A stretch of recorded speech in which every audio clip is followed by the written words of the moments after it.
It's 6 o'clock. I'm Simon Oxley. The headlines: controversy over plaque to be unveiled in Bedford, investigation over Luton custody death, and Hertfordshire Hospitals Trust to double its deficit. BBC Three Counties Radio. A blue plaque is being unveiled in Bedford today in honour of the anti-apartheid campaigner Archbishop Trevor Huddleston. It's going ahead despite allegations against him of gross indecency with children. More from Tony Fisher. When investigated by the police in the 1970s, Trevor Huddleston admitted fondling boys when they were sitting on his lap, but he said he believed it wasn't indecent. The Director of Public Prosecution said there was insufficient evidence to warrant taking criminal action, but told officers to warn him about his behaviour. The child abuse charity NAPAC says it doesn't agree with giving Huddleston a plaque.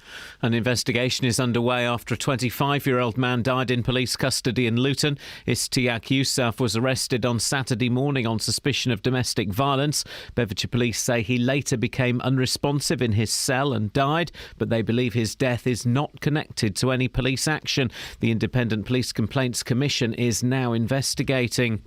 Community leaders in Dewsbury in West Yorkshire have been speaking of their shock at the apparent involvement of a 17-year-old from the town in an Islamic State suicide attack in Iraq. Talha Asmal is believed to be the youngest ever British suicide bomber. His family say he was groomed online by extremists. West Herts Hospitals Trust will double its deficit over the next financial year. The organisation, which runs Watford, St Albans and Hemel Hempstead hospitals, is predicted to post a loss of over £30 million during that time. Ollie Bayliss has more. Over the last financial year, the West Herts Hospital Trust spent £13.8 million more than it brought in. That figure is set to increase next year, with the deficit predicted to rise to £32.7 million. The bosses have blamed the poor financial situation on an unprecedented demand for NHS services. They say they now need to borrow £53.3 million to get back on track financially. 5 Thames Valley police officers will find out today if they're guilty of gross misconduct. They're accused of altering their statements about the death of a man during a drugs arrest in High Wycombe. Habibullah died in 2008. A European space probe which lost touch with Earth after landing on a comet 300 million miles away has re-established contact after 7 months. Scientists at Astrium in Stevenage and the Open University in Milton Keynes are involved in the project. The comet has now moved nearer the sun, allowing the probe's solar batteries to recharge. Professor Monica Grady is from the Open University. What we're trying to find out is whether the building blocks of life in terms of water and in terms of carbon-bearing molecules were actually delivered to the Earth from comets. We're not talking about life from space, but the building blocks of life. In sport, a late goal from captain Wayne Rooney gave England a 3-2 win in Slovenia in their European Championship qualifier. And in motor racing, Bedfordshire driver Nick Tandy was part of the winning Porsche team in the Le Mans 24-hour race. The weather: a cloudy start followed by sunny spells, a maximum temperature 17 degrees Celsius. And you can get the latest news and sport online at bbc.co.uk/3 counties. Zilch, Mr. Davalina, Mr. Bob Davalina, Mr. Davalina, Mr. Bob Davalina. Zilch, China Clipper calling Alameda. China Clipper calling Alameda. Zilch, China Clipper calling Alameda. Self-defense. Never mind the furthermore, the plea is self-defense. Never mind the furthermore, the plea is self-defense. It is of my opinion that the people are intending. It is of my opinion that the people are intending. It is of my opinion that the people are intending. It is of my opinion that the people are intending. It is of my opinion that the people are. It is of my opinion that it is of my people that the offense. Never mind the furthermore, the plea is self-defense. It is my opinion that the people are intending. It is my opinion that the people are intending. It is my opinion that the people are intending. It is my opinion that the people are intending. It is my opinion that the people are intending. It is my opinion that the people are intending. It is my opinion that the people are intending. China Clipper calling Alameda. China Clipper calling Alameda.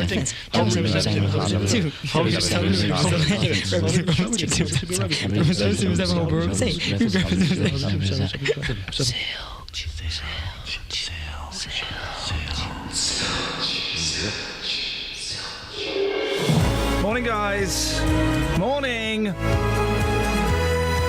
Iain Lee, BBC Three Counties Radio. It's Monday. Flippin' heck.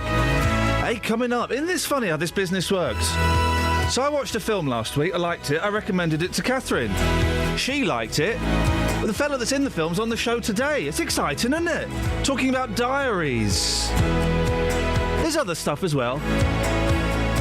We'll get to it all in good time. Don't panic, Mr. Mannering. Don't panic. Across beds, hearts and bucks. This is BBC Three Counties Radio.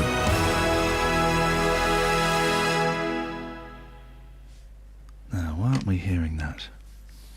Oh, that's why. I haven't got the fader open. That's why. I don't want to look at me like that. I don't look at me like that. Trapped in a moment, 'cause you've been running in place, and now you're kissed in a shadow that's hanging on my face. I see you keeping a distance, but you're not telling me why. You're looking to the horizon instead of here and now tonight. I don't know what is broken. You act like you don't belong here anymore. If you've really lost something, maybe you should start where you've been before. I think you're already home. I think you're already home. You keep running in circles, but you end up right back at the end of the storm.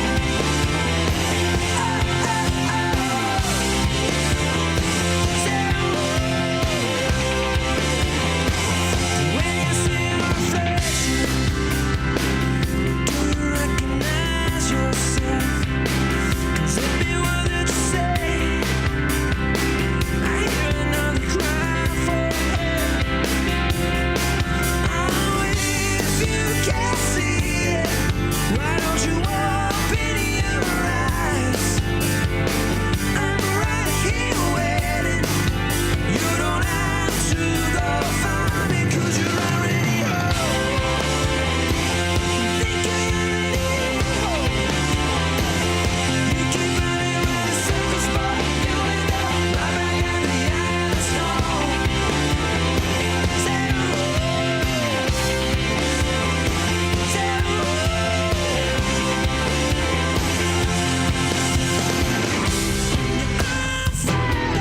being alone.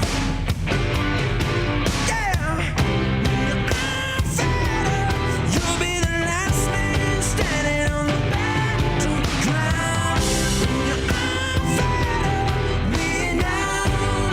You can't come home into town.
Boom shakalak. Morning, guys. Iain Lee, BBC Three Counties Radio. Am I allowed to call you girls anymore? Yeah, if you want. Well, no, just after the scientist last week, what was his name? Sir Tim Roth or something, saying... That, are you... What? Hunt. Oh, for a second there, I panicked. His name was Hunt. All right, mate, calm down.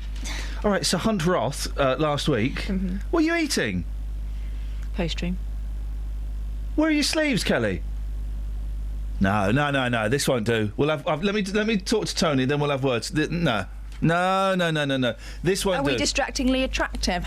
Did you just flick my ear to say that you wanted to come back on the air? No. Did you just flick my ear? No.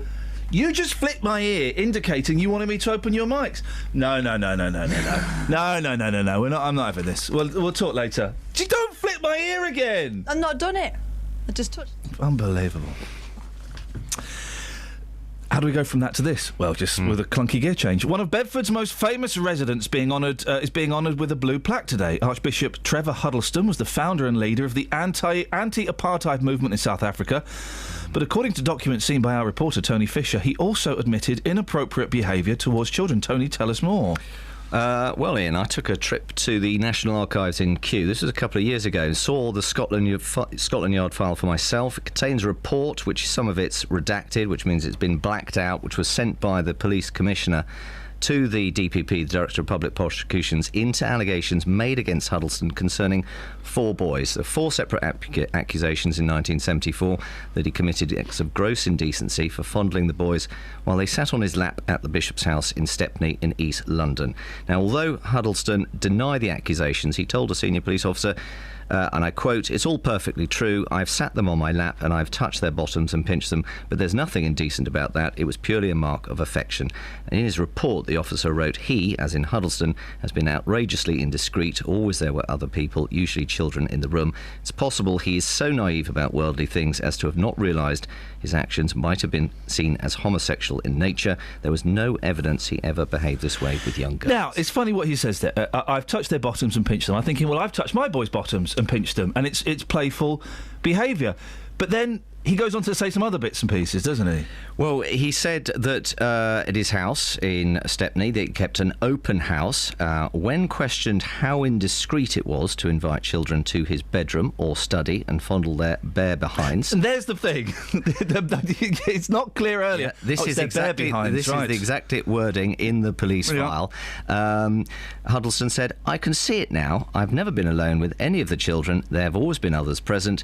This is an awful nightmare. Can you tell me what will happen?" What did happen? Well, in breakdown, not a lot. In April 1974, he was warned by police about his conduct with children. In a confidential letter to the Met Police Commissioner, the Director of Public Prosecutions advised that a senior officer should draw Bishop Huddleston's attention to the, I quote, "misconstruction which can be placed on his conduct, and to warn him against behaving in such a way toward children as it can be open to misinterpretation." The Director of Public Prosecutions went on to say there was insufficient evidence to warrant taking criminal proceedings, even though he had admitted it. So Huddleston was never prosecuted. The Scotland Yard investigation was kept secret. Rumours reached the British press were never published. The Huddleston file was previously ordered to remain closed until 2069. And in a book called Trevor Huddleston, Turbulent Priest, the author Piers McGrandle said that after the accusation, Huddleston withdrew from public life for several months after suffering a mental breakdown. In 1978, he left Stepney to become the Bishop of Mauritius and Archbishop of the Indian Ocean, and he died in 1998. Oh, he sounds like a right old dodgepot. So to celebrate that, we're giving him a blue plaque, We're giving him a blue plaque. He's already got a bust in the town, so now he's going to have a blue plaque. It sounds like he had a bust, yes. In his place of birth. The unveiling is going to be undertaken by Anne Parkinson, who's the niece of Trevor Huddleston, who's the last surviving close relative to the Archbishop. Get this, Ian. Children from Livingston Lower School will also be attending to sing a special African chant to commemorate the unveiling. The counsellor behind this, Colleen Atkins, said that the blue plaque will remind us of a remarkable man who did so much in the fight against apartheid in South Africa. I feel honoured to be associated with making it possible. All are welcome to the unveiling ceremony. I asked her about the accusations. She said the allegations were unfounded, so why bring it up now on such a glorious occasion? Yeah, why bring it up now on such a glorious occasion, Tony? Yes. Why would you bring up accusations that he may have inappropriately touched young boys on such an important celebration? Did. He admitted it. Oh, dearie me. Good work. This, by the way, guys, there's a picture in the paper of Lord Janner giving Michael Jackson a birthday cake. You just kind of think, what is... Cover up? What cover up? Tony, excellent stuff. Who are we talking to later on about this? We are talking to Peter Saunders from NAPAC, National Association of Children Abused in Childhood, and Councillor Colleen Atkins. Oh, we're talking to the councillor, because I've just realised my computer's crashed. All right, brilliant. Okay. Lovely. Thank you very much, Tony. Speak to you later on. Ta-ta. 08459 455 555 is the telephone number. If you want to give us a call, you're more than welcome to. 81333. Start your text 3CR. Let's get a bit of Trav. Oh, that's the Martha Reeves. Travel news for beds, cards and bugs. BBC Three Counties Radio. In Bedford, St Peter's Street is closed into Bedford between St Cuthbert Street and the High Street. That's because of some falling masonry that's causing a danger, so that's not open at the moment. On the A406 North Circular Road, there are queues from Henley's Corner from East End Road, and in Amersham on Wilden Lane there's roadworks going on the A404 at the junction for New Road, so that could cause some delays, but it's looking quiet so far this morning.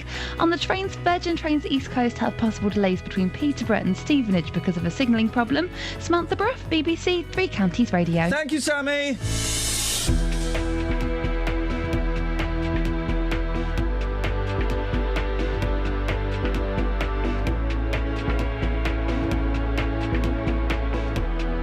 Right, 6:15. It is Monday, the 15th of June. I'm Iain Lee. These are your headlines on BBC Three Counties Radio.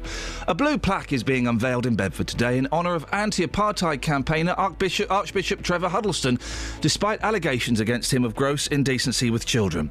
An investigation is underway after a 25-year-old man died in police custody in Luton, and West Herts Hospitals Trust will double its deficit over the next financial year, blaming an unprecedented demand for NHS services. The Three Counties Radio.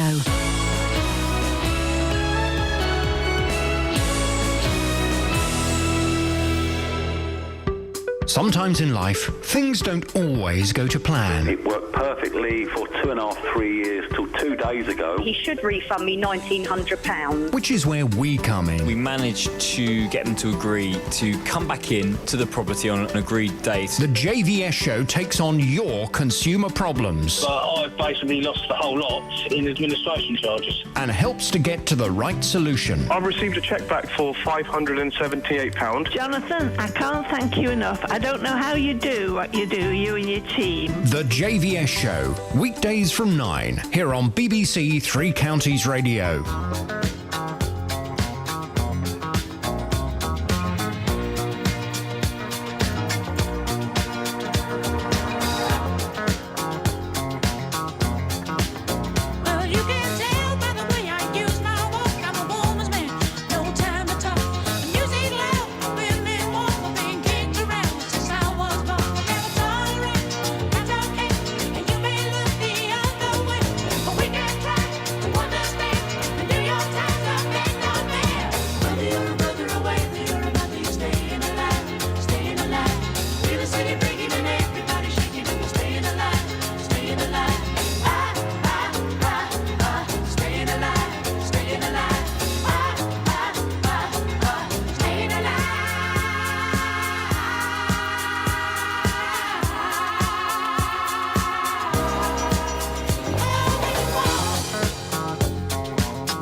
I'll be honest. I think that song's rubbish.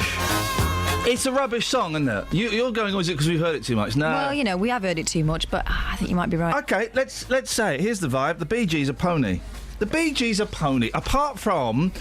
you like the mining disaster one? I like the mining disaster one. I like the one where he's killed someone and he's going to be hanged. I just gotta get a message to you. Hold on. Can't remember what it's called. One more hour, then my life will be through. Hold on. Do you know there was a bit in that where I thought, oh, these harmonies are actually quite good? No, there was and a then moment. I thought, oh, no. There was a moment and I thought, oh, that's how they do it. Never like the Bee Gees. Yeah, apart from those two. And, They strike me as being cross as well. Oh, I tell you one I like. Doom, tch, doom, tch. What Bee Gees song is that, guys? You win again. Yes! OK, right, we're going to play Bee Gees drums, right? No, let's expand. Is it Bee Gees drums or is it all song drums? All song drums. Yeah, OK, right. OK, ready? I'll go first. Doom, tch, doom, tch, doom, tch, doom. You win again, the Bee Gees. You got it, Just did absolutely that one. right. Yeah? Okay. Yeah, so it's your turn. Your turn to play. We're playing rock and roll drums, guys. 08459 455 555. Dum tss, dum tss, dum tss, dum tss, dum tss, dum tss, dum tss, dum tss. Oh, I know that one. I know. Kelsey's got no voice, that's why I'm looking at her. So I want to hear it. What is that one? There's one for all you truckers out there, guys. I mean,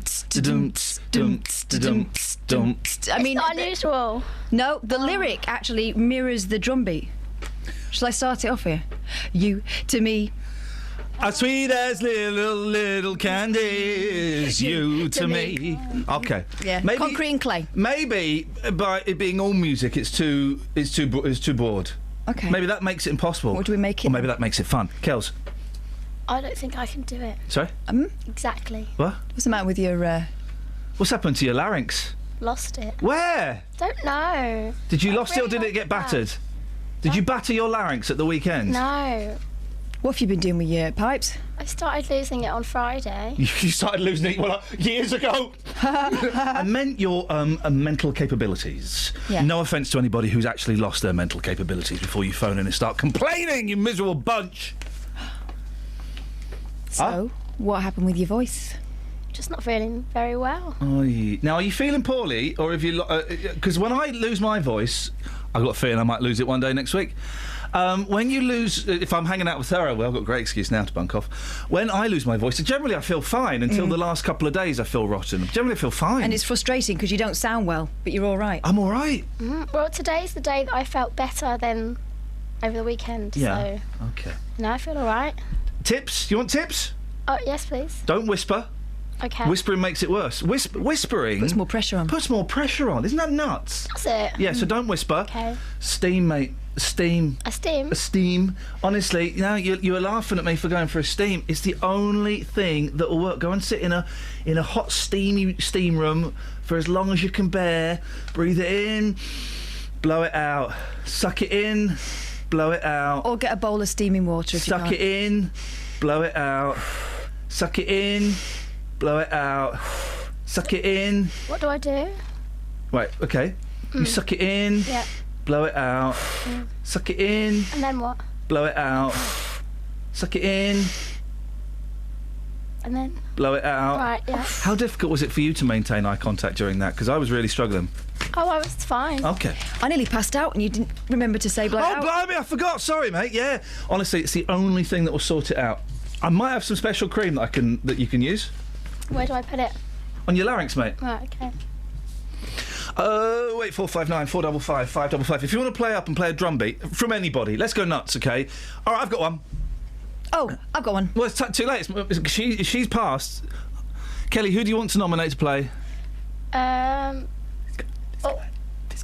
trying to look at who's saying me, but this guy. Oh, Iain, put his hand up. Thank you. Right. Okay, hang on, I've got to do it. This is an easy one. I'm going to make it easy for you.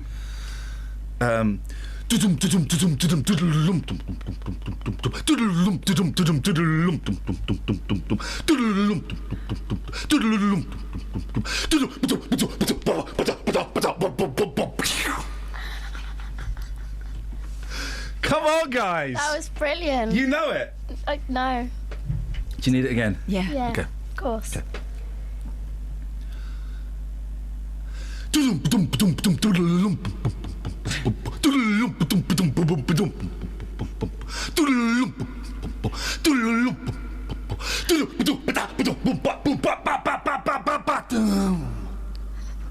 No. Come on, guys, that's an obvious one. 08459 455 555. Name that beat. Suck on that. Name that beat. That was an obvious one. I'm all out of breath now. Woo! Suck it in. Blow it out. West Herts Hospital Trust's deficit is set to run, blimey, to £54 million in the next year. That's double the amount it owes now. The body in charge of Watford, St Albans and Hemel Hempstead Hospital is blaming the situation on unprecedented patient demand. It's our fault. Catherine, £54 million, that's a lot of money. It certainly is. It's more than Bedford and Milton Keynes hospitals combined. They're the other large hospitals in our patch with deficits. The West Herts Hospital's NHS Trust comprise, as you said, of Hemel Hempstead, St Albans City and Watford General. Watford is the largest of those three hospitals. Now, bosses say they need to borrow £53.3 million this year just to get back on track financially. The Trust also received £12 million for transformation support in 2014.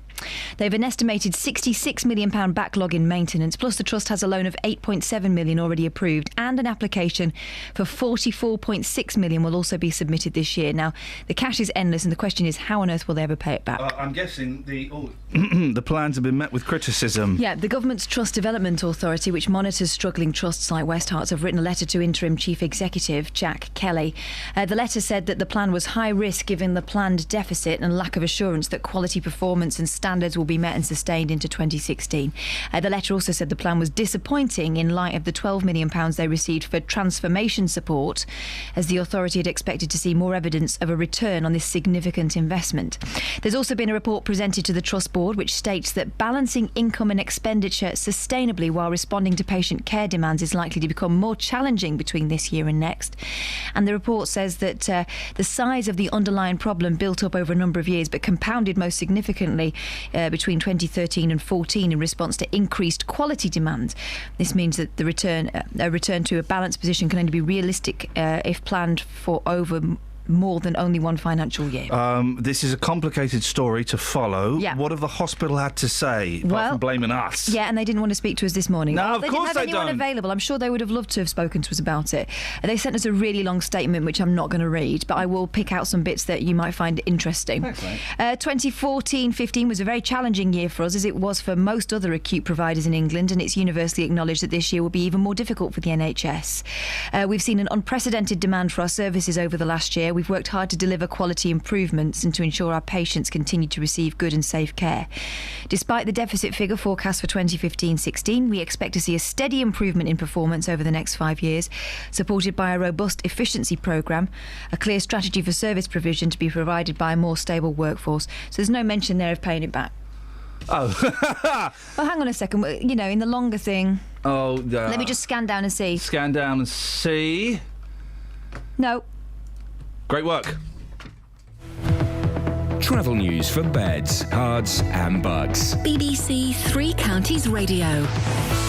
In Bedford on St Peter's Street, that's been closed between St Cuthbert Street and the High Street because of falling masonry, so that could cause delays around Bedford this morning. On the A1, it's starting to look busy southbound from the Holiday Inn towards Barnet Lane at the Stirling Corner, and also in Finchley on the A406 North Circular Road. There are delays from East Finchley at the High Road towards Henley's Corner. It's also looking busier now on the M25 anti-clockwise round junction 16 for the M40, and Virgin Trains West Coast have delays between Peterborough and Stevenage because of a signalling problem. Samantha Brough, BBC Three Counties Radio. Across beds, hearts and bugs. This is BBC Three Counties Radio.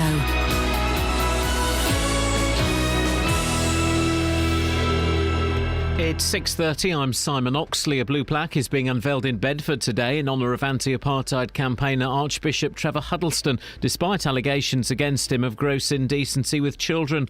An investigation is underway after a 25-year-old man died in police custody in Luton. Istiaq Yusuf was arrested on Saturday morning on suspicion of domestic violence.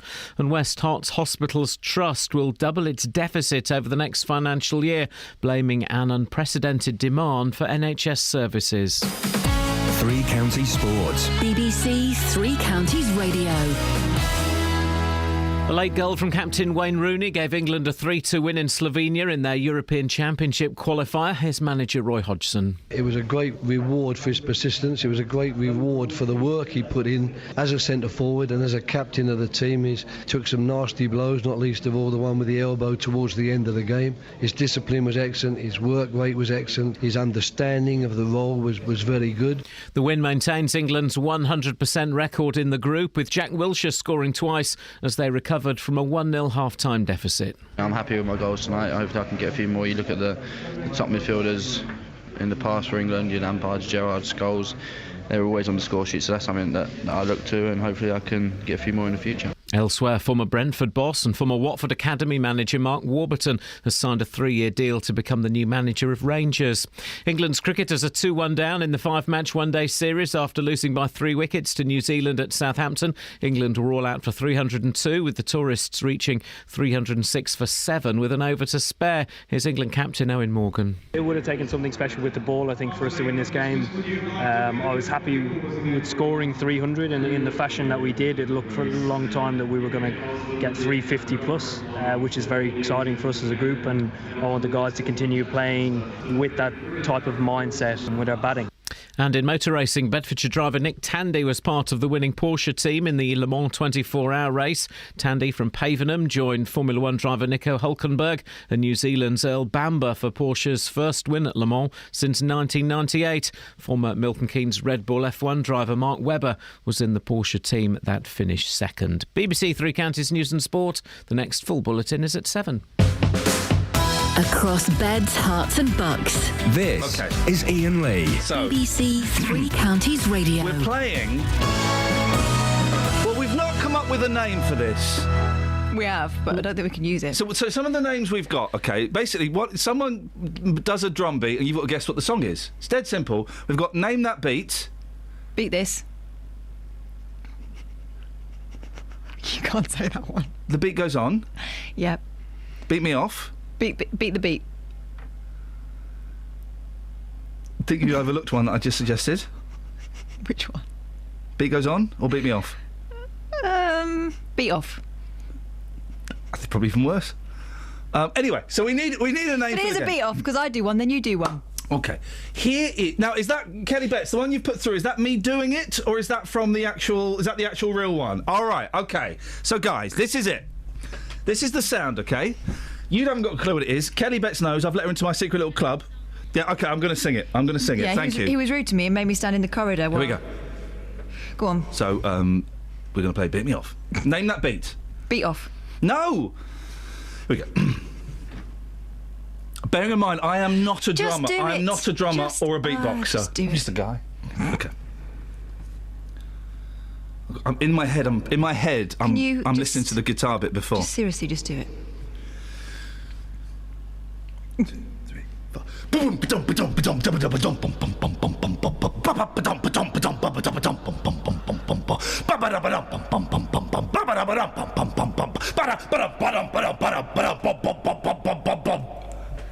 It's exhausting to do.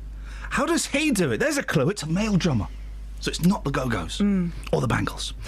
Bernie's on the line. Morning, Bernie. Morning, how you doing, mate? I'm all right, fella. You think you can beat me? No, you think you can name that beat? Well, I've been a drummer for 35 years. You must be tired. I reckon that Keith Moon.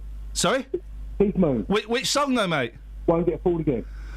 Oh, Bernie! Yeah? You're wrong, mate. Snuffers! Yes. Can you name that beat? Is that The Who? No, this is Iain Lee. Good morning. You've got the wrong number. Is that The Who? Who are you? I just said it's Iain Lee. Good morning. Morning. What would you like to say, Snuffers?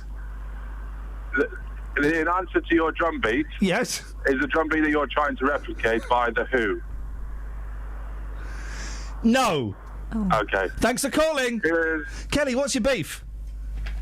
So I thought I got the right clip, but then after hearing you do it again, I can't figure out if you're well off or if I've got the wrong one.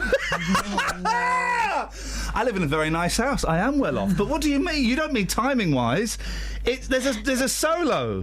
Is it right at the beginning of the song? No. Is it in the middle a little bit? I think so. It's the bit that goes... Oh, Catherine, could you go and stand in the hallway, please? I don't want you to know what it is. I don't think I'm going to know what it is anyway by the sounds of it. Flip it, that is rude.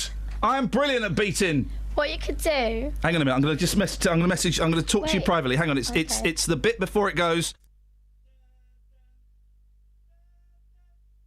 You got it? I think so. OK, you can come back in now, Catherine.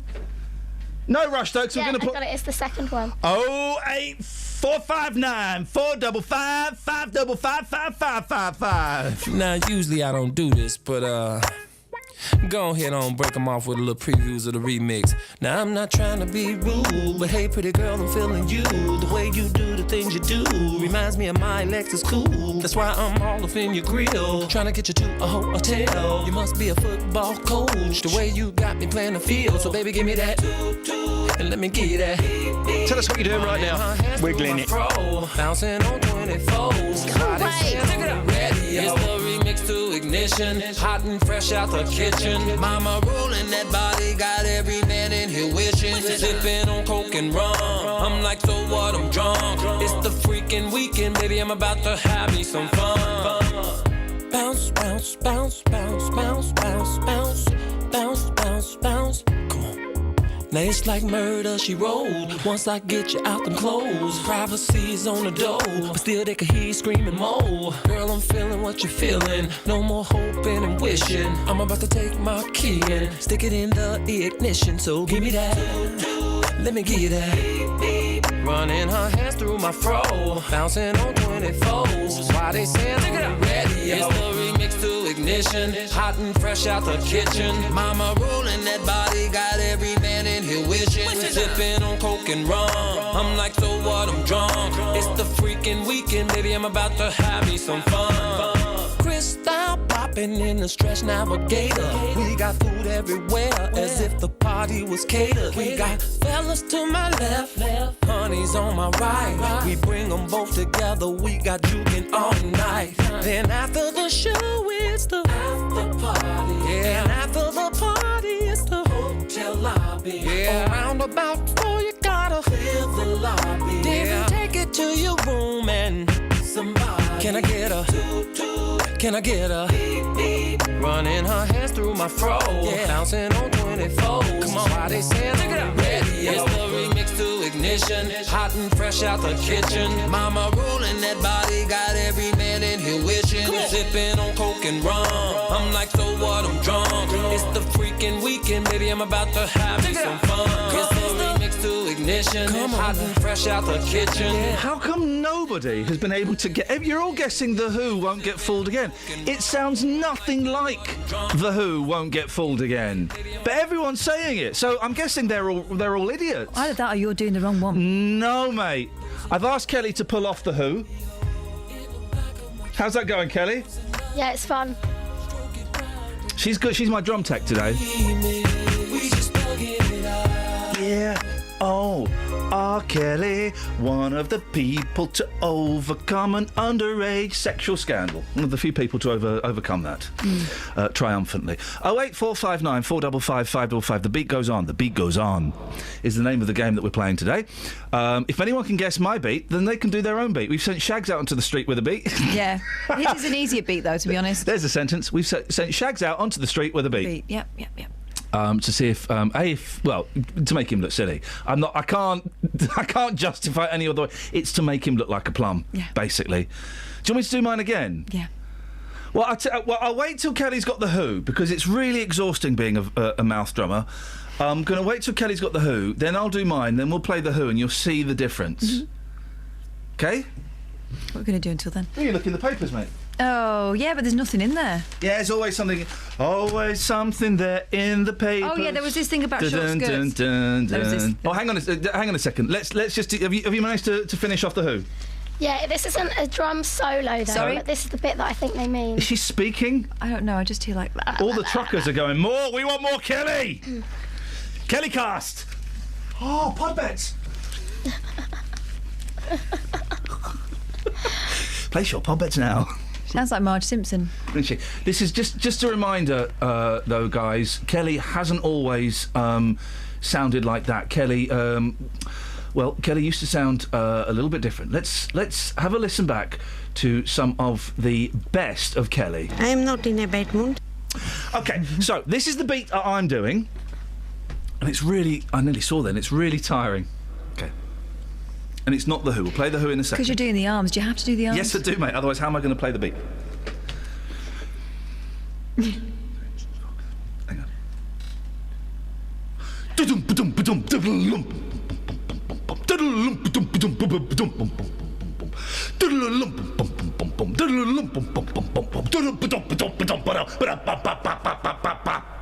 And I'll give you the clue. The bit you want to focus it on is...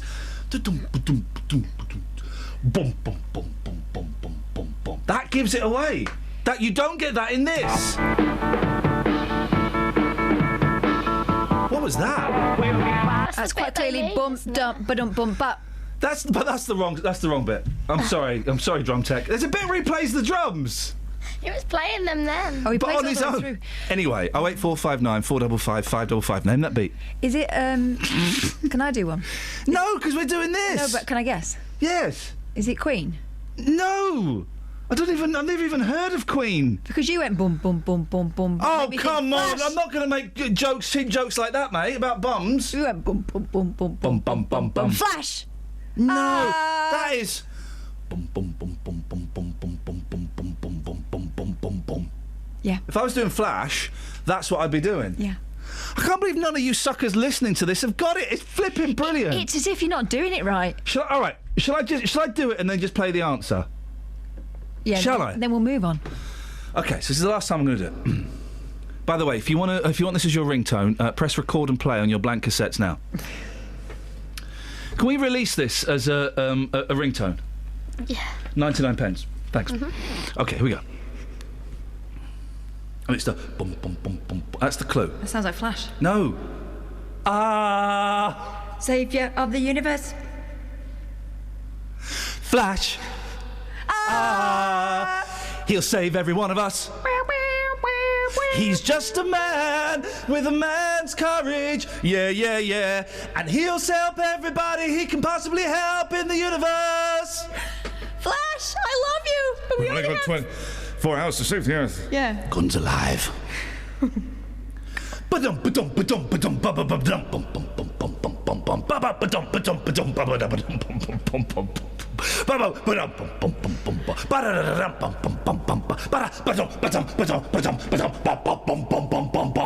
Nope. Yep. Who was that on the phone, Kels, telling us to grow up? No, it was a man who had an inquiry. He wanted to know what the last song we played was. I said that, my friend, was remixed to Ignition by R.K. Right, so that's me playing the drums. Now let's listen to Mr. Ringo Starr playing the same pattern.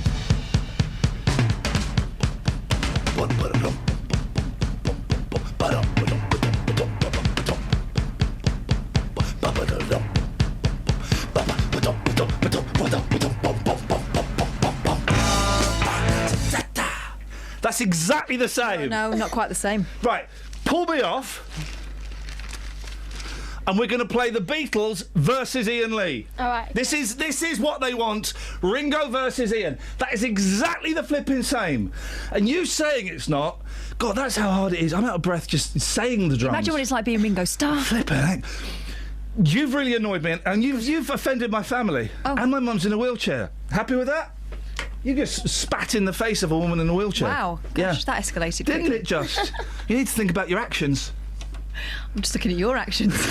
Thanks.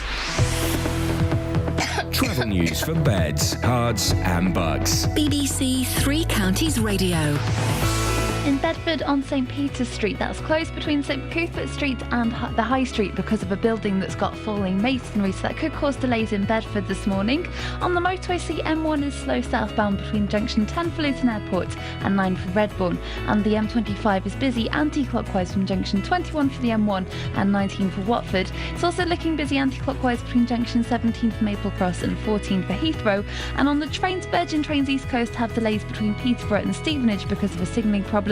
Looking at the train departure boards, they're looking at about 10-minute delays. Samantha Bruff, BBC Three Counties Radio. Sammy, thank you so much, my darling.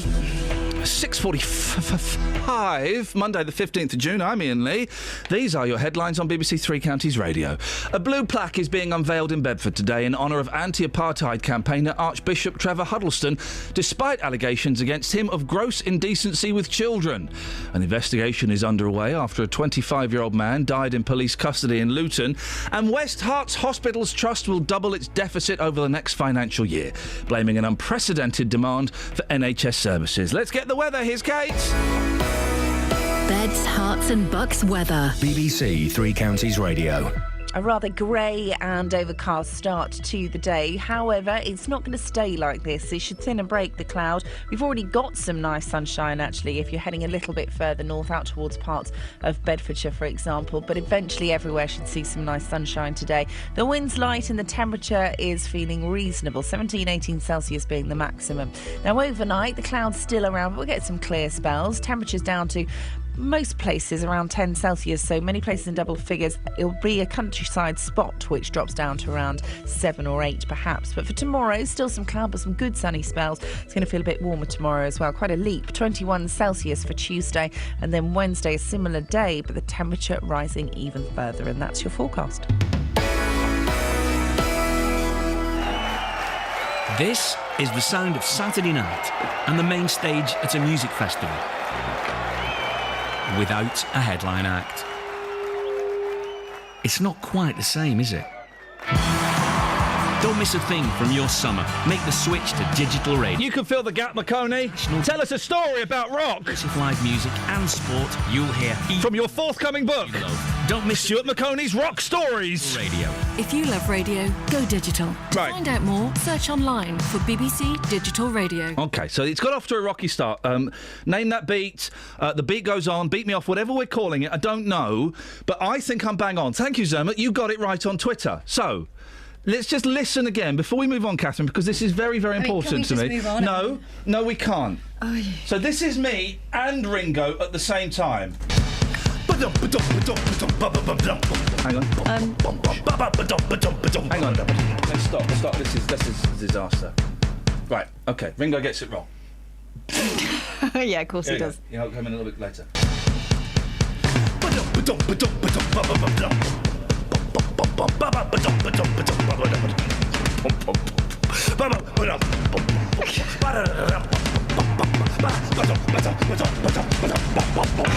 Yes! Thank you, players! Thank you, players! Why is anybody clapping that?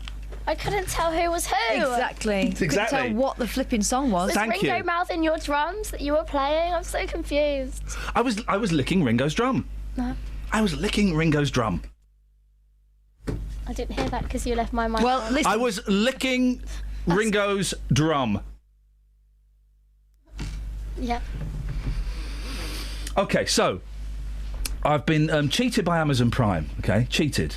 You sign up. I spent months with my middle-class angst worrying about which online streaming service to get. Yeah. And I really went into way too much research, comparing and contrasting. And I thought, you know what, I'm going to go for the Prime. As soon as I joined the Prime, they whipped off all the good films and kids' programmes. Of course they did. Whipped it off. So I've been flirting with... Netflix. Thank you. Not what I call it.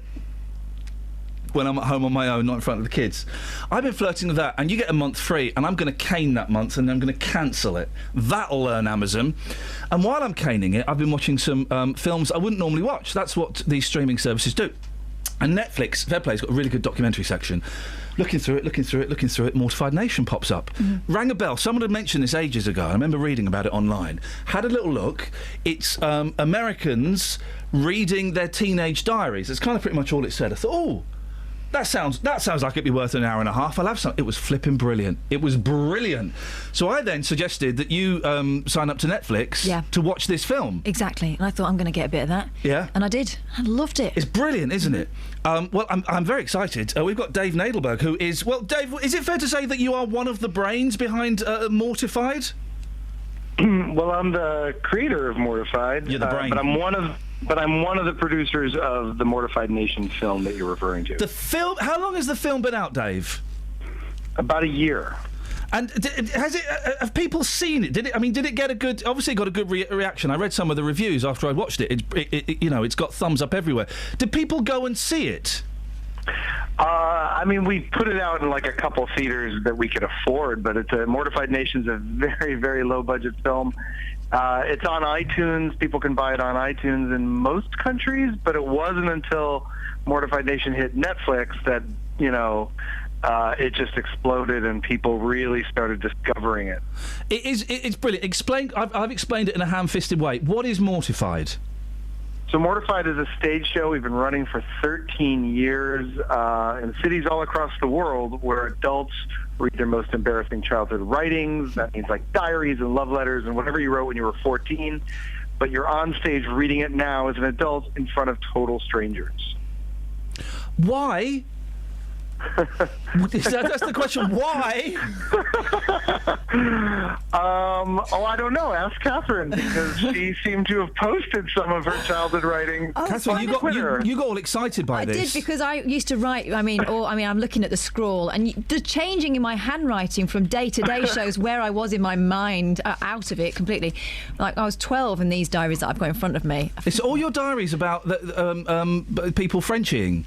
There's a bit of Frenching in there. Can you give us a bit I also used to keep a note of the weather on the side, so I can tell you exactly what the weather was like in certain days. Can you give us a little bit of your 12-year-old Catherine? All right, well, here we go. Is she as irritating as 43-year-old Catherine? I'm not 43. Oh. She's annoying. My mum was right, it turns out. Yeah. Okay, so this is 6th of February 1990. I'm going out with Richard Jenkins now. I hope it wasn't one big joke and he doesn't pack me in tomorrow. He's a good laugh and quite dishy, so fingers crossed. Next day, 7th. It was a joke, according to Dick Jenkins. I don't care anyway. One day I'll meet someone like Tom Cruise and Richard and everyone will be green with envy. Oh, it was a joke. And what's amazing, Dave, from the film is that people reveal that there's some really light jokey stuff. I'm thinking there's some incredibly exposing stuff. I'm thinking, I can't remember his name, the young lad who's... He was definitely not gay. Definitely not gay. And he meets up with a trucker and thinks, but I'm definitely not gay. And people are laughing, and he's obviously come to terms with who and indeed what he is. But what you're hearing is a 16, 17-year-old very confused person, aren't you? Yeah, the moment you're referring to is a kid writes in a diary, and he's in the closet, and he describes an event in which he makes out, to put it mildly, with a stranger that he met on the internet in a parking lot. And but he's not gay. He's not gay, and he keeps trying to reassure himself that. And of course, it's about that particular piece, though very raunchy and filthy, is oddly sweet because it really it's his journey to sort of figuring out who he is, and that's kind of, I think, one of the fun things about Mortified is that for over the years is no matter who you are and what your sexual orientation is or your gender or what generation you're from, we all sort of came from, we're all kind of the same underneath and trying to figure ourselves out, and we're all on that journey. It's not just diaries, is it, though? No, if you watch the movie, you'll see people bring us artwork that we present on stage. We do home movies, poetry, song lyrics. We have a guy with amazing heavy metal lyrics in the Mortified Nation movie. And we actually recently got to introduce him to his hero, Nikki Sixx of Motley Crue. Wow. And he was just blown away, it was destroyed. And Nikki had seen a little bit of Mortified Nation, and it was the worlds colliding. If you've not seen the film, I won't ruin it. But he basically builds up a whole fantasy band, Live Evil, but never actually makes the band. He's just got like the spin-off toys, the cartoon series, but he's never actually put the band together until Mortified. And it is hilarious. Kath, it's coming to the UK, isn't it, Dave? Yeah, so what we're really excited about, and you can check on at Mortified on our Twitter feed right now. You can even see it and you can retweet it or whatever. But we're coming to London, we're coming to Dublin, and we're coming to Paris. And we really, really need people to visit the link that you can find on our Twitter thing. That is getmortified.com/participate, because we need people in London, Dublin, and Paris to participate and share their childhood writings, their poetry, their artwork with us. And it's not an audition. We don't care if you're an actor. We love helping people discover what's amazing saved in that old shoebox of theirs. Do you want to read us another bit, Kath? All right, well, this is another thing. I had a social conscience even then. Right, 25th of January. Went to see the Village Panto. It was great. There were meant to be loads of cock-ups, but I didn't notice. We had what seemed to be a hurricane today. It killed 35 people. I'm laughing at the death of 35 people. It's just the way I threw it in, just by the way. Went to the end of play party. Wayne Jealous is now going out with Gemma Edwards, and they Frenchied in front of everyone. Ugh, I'm going to be sick. Blech. What's nice about it, Dave, is it would be so easy to sneer and laugh, and I mean, people are laughing, but sneer and laugh at and point the finger at these people. But it feels like, from watching the film, that it's a really supportive, kind of friendly, hey, didn't we all survive, the awkward teenage years environment? Yeah, absolutely. And that's, one of our favorite things is that we now have a weekly podcast that you can get. Actually, a new episode just posted an hour ago.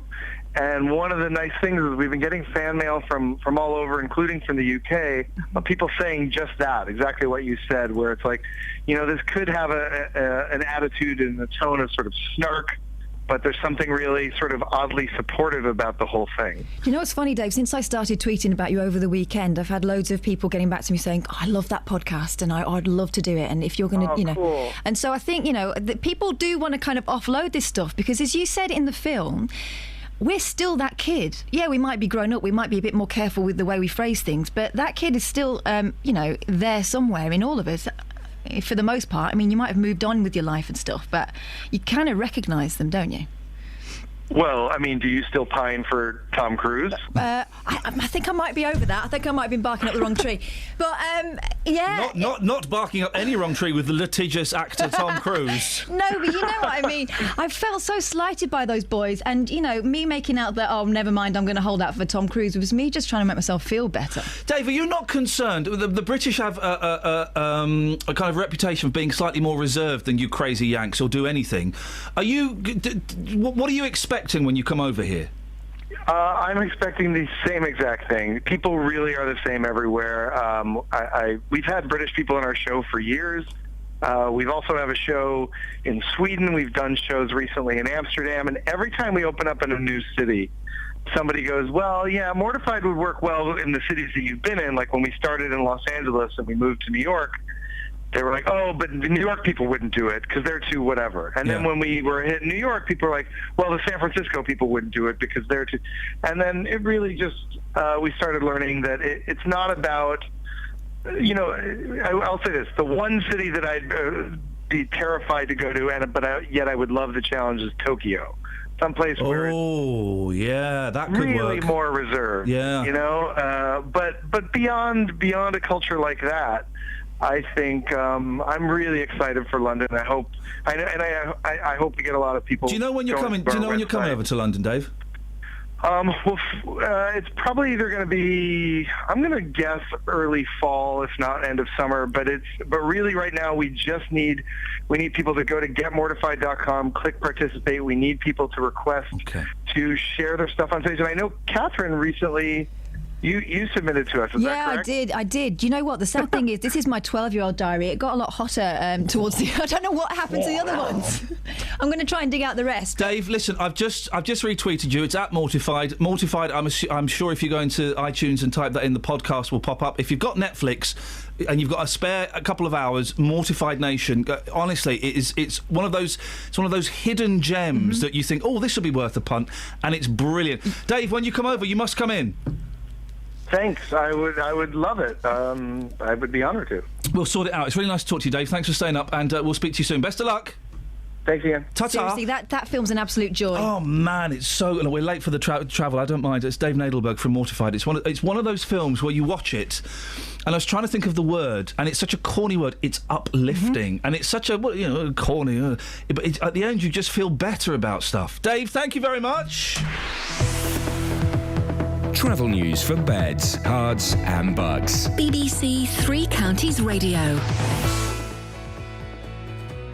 At junction 5 for Watford has been partially blocked by a breakdown, and on the M1 southbound it's slow past junction 10 for Luton Airport towards junction 9 for Redbourne. It's also looking busy on the M25 anti-clockwise between junction 21A for St Albans and 19 for Watford, and on the North Orbiter Road at the M25 junction 21A roundabout that's busy too. In Bedford, St Peter's Street is still closed between St Cuthbert Street and the High Street because of falling masonry. Samantha Bruff, BBC Three Counties Radio. Thank you, Sammy. I'm going to check out the podcast today. I made a decision. I'm not going to listen to people on radio that I don't like. Bye, Steve Allen. Well, bye half of LBC. Thank you, Dave. More of your calls after the news. Local and vocal across beds, hearts and bucks. This is BBC Three Counties Radio.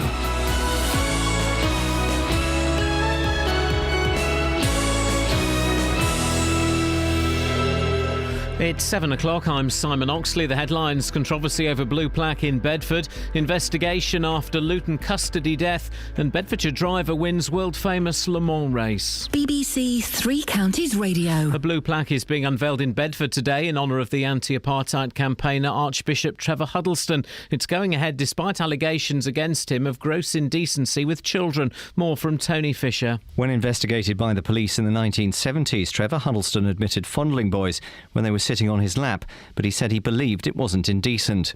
The Director of Public Prosecution said there was insufficient evidence to warrant taking criminal action, but told officers to warn him about his behaviour.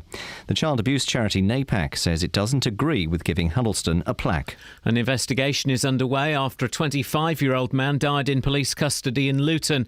Istiak Yusuf was arrested on Saturday morning on suspicion of domestic violence. Bedfordshire police say he later became unresponsive in his cell and died, but they believe his death is not connected to any police action. The Independent Police Complaints Commission is now investigating. Community leaders in Dewsbury in West Yorkshire have been speaking of their shock at the apparent involvement of a 17-year-old from the town in an Islamic State suicide attack in Iraq. Talha Azmal is believed to be the youngest ever British suicide bomber. His family say he was groomed online by extremists. West Herts Hospitals Trust will double its deficit over the next financial year. The organisation, which runs Watford, St Albans and Hemel Hempstead hospitals, is predicted to post a loss of over £30 million during that time. More from Ollie Bayliss. Over the last financial year, the West Herts Hospital Trust spent £13.8 million more than it brought in. That figure is set to increase next year, with the deficit predicted to rise to £32.7 million. The bosses have blamed the poor financial situation on an unprecedented demand for NHS services. They say they now need to borrow £53.3 million to get back on track financially. 5 Thames Valley police officers will find out today if they're guilty of gross misconduct. They're accused of altering their statements about the death of a man during a drugs arrest in High Wycombe. Habibullah died in 2008. A European space probe, which lost touch with Earth after landing on a comet 300 million miles away, has reestablished re-established contact after 7 months. Scientists at Astrium in Stevenage and the Open University in Milton Keynes are involved in the project. The comet has now moved nearer the sun, allowing the probe's solar batteries to recharge. In sport, a late goal from captain Wayne Rooney gave England a 3-2 win in Slovenia in their European Championship qualifier. And in motor racing, Bedfordshire driver Nick Tandy from Pavenham near Bedford was part of the winning Porsche team in the Le Mans 24-hour race. I had an ambition and a goal and a drive when I was 12 to do what I love doing, which is driving race cars and, more importantly, winning races. And invariably, it's very difficult to get to do that. I'm stood here, winner of Le Mans. It's with Porsche Motorsport, the 17th win at Le Mans. It's all a bit surreal, I guess. The weather, a cloudy start followed by sunny spells, a maximum temperature 17 degrees Celsius, and you can get the latest news and sport online at bbc.co.uk/3 counties.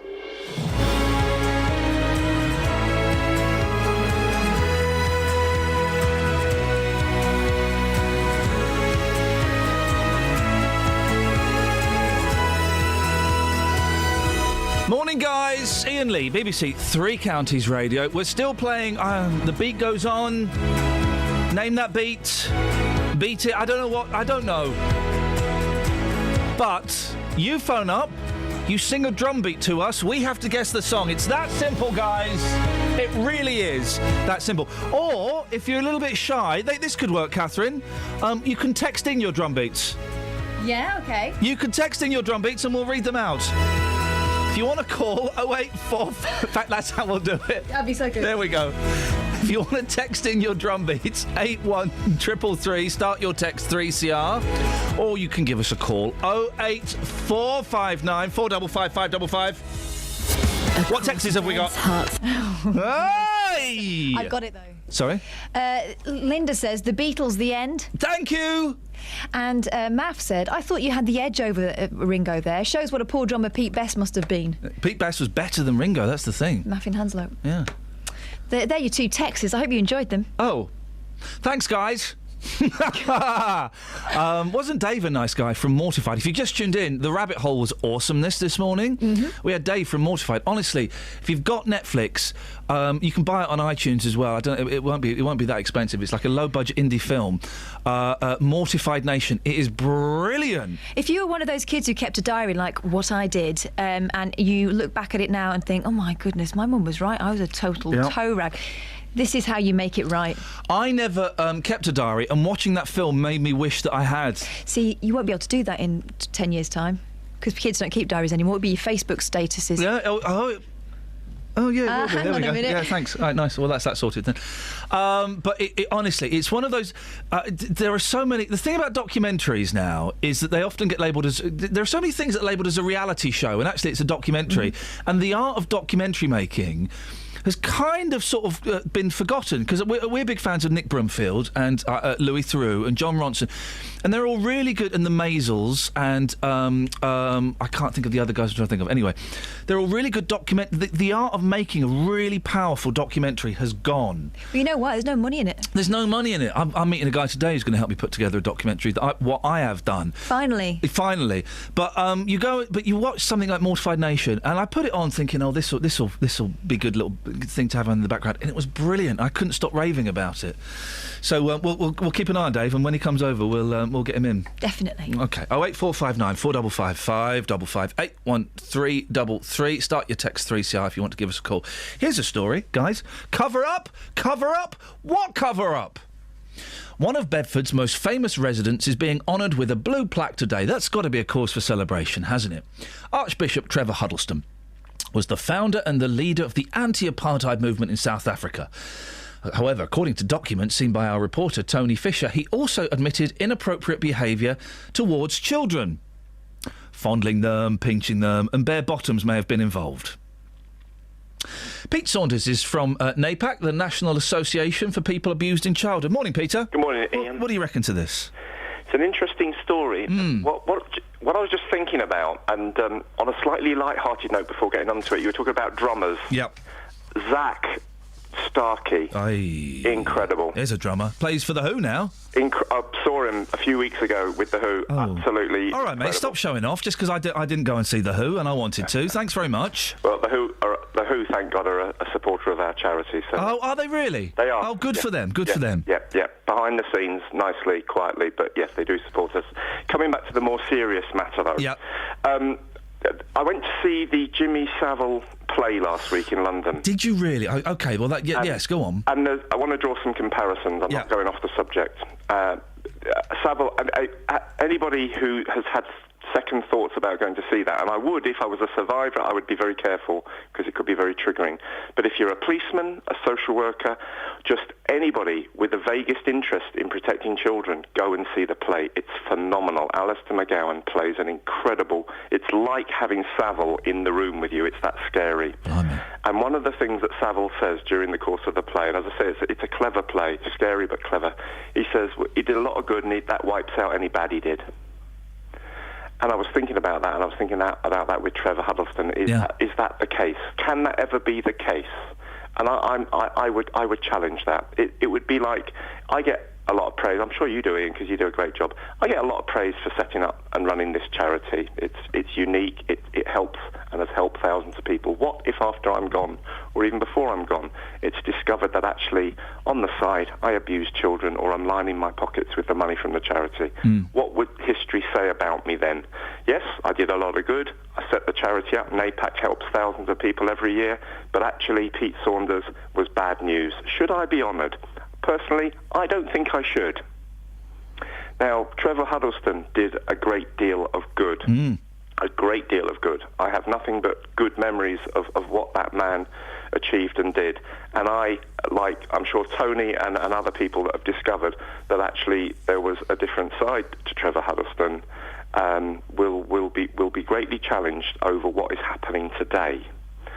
And, you know, what I've read in the statements that Tony uncovered was what I suspect and what I fear could be the tip of a rather nasty iceberg. Now, I could be wrong, but Trevor Huddleston's behaviour towards children was definitely extremely inappropriate, and I'm wondering whether or not it went further than what he admitted to. And only he, who's no longer here, and any potential victims will know that. And that's the thing, Peter. We don't know exactly what may or may not have happened. Let me read. This is taken from the documents. This is him speaking. It's all perfectly true. Yes. I've sat children on my lap. I've touched their bottoms and pinched them, but there is nothing indecent about that.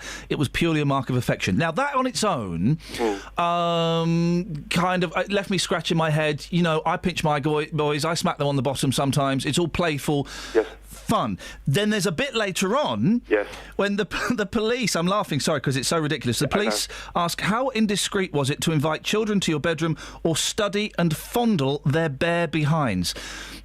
If that well, he says, I can see it now, it was inappropriate, I've never been alone with any of the children, there have always been others present. Something happened. We don't know what. Something happened. Is that enough to judge him on? Well, a bit like Pope Francis, who am I to judge? But what I would say is that any inappropriate behaviour, and I'm not talking about, you know, as you say, plenty of people have tapped their kids on the bottom and play fight and do all sorts of things. And who's to judge that? But Trevor Huddleston appears to be admitting to something deeper and darker than what is normal. And you know, going back, I noted the date of the documents were the 70s, and I remember some of that was just after, believe it or not, I just left school, and I remember some of the very inappropriate behaviour that used to go on in the office I worked, not between children, but between the office managers and the young women, for example, that hopefully wouldn't go on today. You know, the sort of the arms round them and pinching bottoms and stuff like this.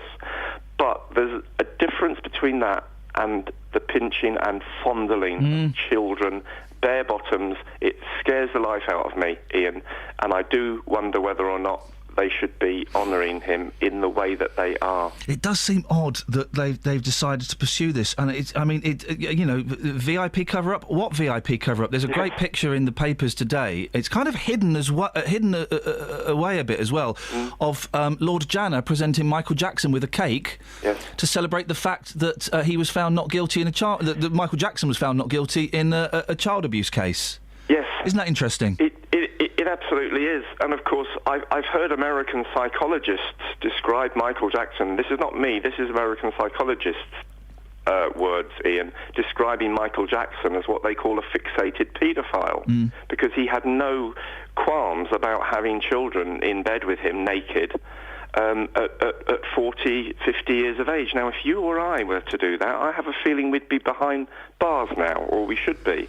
But Michael Jackson got away with it. Many other people got away with it.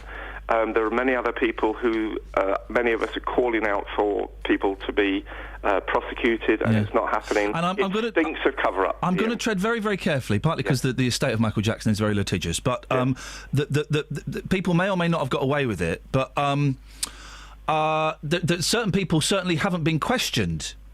Guilty or not, they haven't been questioned. Leon Britton was never questioned. Indeed. Lord Janner is looking like will never be questioned. Absolutely. And it just seems, whether they're guilty or not, I don't know. Whether they did anything or not, I don't know. But it would be great to have that tried in a court of law. It would, and of course we know pretty much for a fact that characters like Cyril Smith were guilty. They did abuse. There are so many people come forward. The police, in the same way as Savile, they've accepted that these people were abusers, but they had very high levels of protection. They had very influential friends, politicians, royal family, etc. Nobody dared touch them. But cover-up, it reeks of cover-up, and I have some faith that the inquiry led by Justice Lowell Goddard, which will be kicking off shortly. Well, will it? Well, will it though? Because Theresa May comes in. I'm going to sort this out. We're going to. Well, how long ago did that whole inquiry start? That was over a year ago, and nothing has happened. I'm in touch with them. I'm in touch with the inquiry. Okay. Ian, and it's going to kick off very, very shortly. That's all I can say. I've got 30 seconds, Peter. It's interesting you went and saw the Jimmy Savile thing, because I'm really glad. I've not seen it, but I'm really glad that play exists. Yes. But a lot of the newspapers have taken a ban this sick filth. Why do you think it's so important that play is out there? It portrays precisely how a character like Savile, who is simply the worst kind of representative of people who are a threat to our children and vulnerable people, it shows something about how he got away with it. And there was a whole bunch of social workers, that my wife's a social worker, contacted her at the weekend and said it was staggeringly brilliant. Yeah. Everybody must see it. You don't think? I don't necessarily think this, but I'm going to throw it in. An attempt to cash in on people's misery? Yeah, I hope so, because the money from the play is coming to our charity, NAPAC. There we go. Peter, listen, it's good to talk to you as always. Thank you very much. And you, Ian. Peter Saunders from NAPAC. Let's get the travel. Travel news for beds, cards and bugs. BBC Three Counties Radio. On the M1 northbound, there are delays because the exit slip road at junction 5 for Watford's been partially blocked by a broken down vehicle. And on the M1, it's slow southbound from junction 10 for Luton Airport to 9 for Redbourne. It's also looking busy on the A5 southbound 2 from Lynch Hill towards the M1 at junction 9. In Bedford, St Peter's Street is still closed between St Cuthbert Street and the High Street. And on the trains, Great Northern and Virgin Trains East Coast have delays because of a signalling problem. Samantha Bruff, BBC Three Counties Radio. Sammy, do us a favour. Yes. Can you read all of those street names again? Just the street names. Which street? All of the street names? All of the street names. Just read all of the street names and Kath and I will buzz in. OK, Lynch Hill. Yep. St Cuthbert Street. How do I say it? Have you never seen the word Cuthbert before? Cuthbert, no. Did you read the Beano? You never. No. If you had a posh sissy neighbour, he'd either be called Walter or Cuthbert. Oh, OK, so it's Cuthbert. Thanks for calling.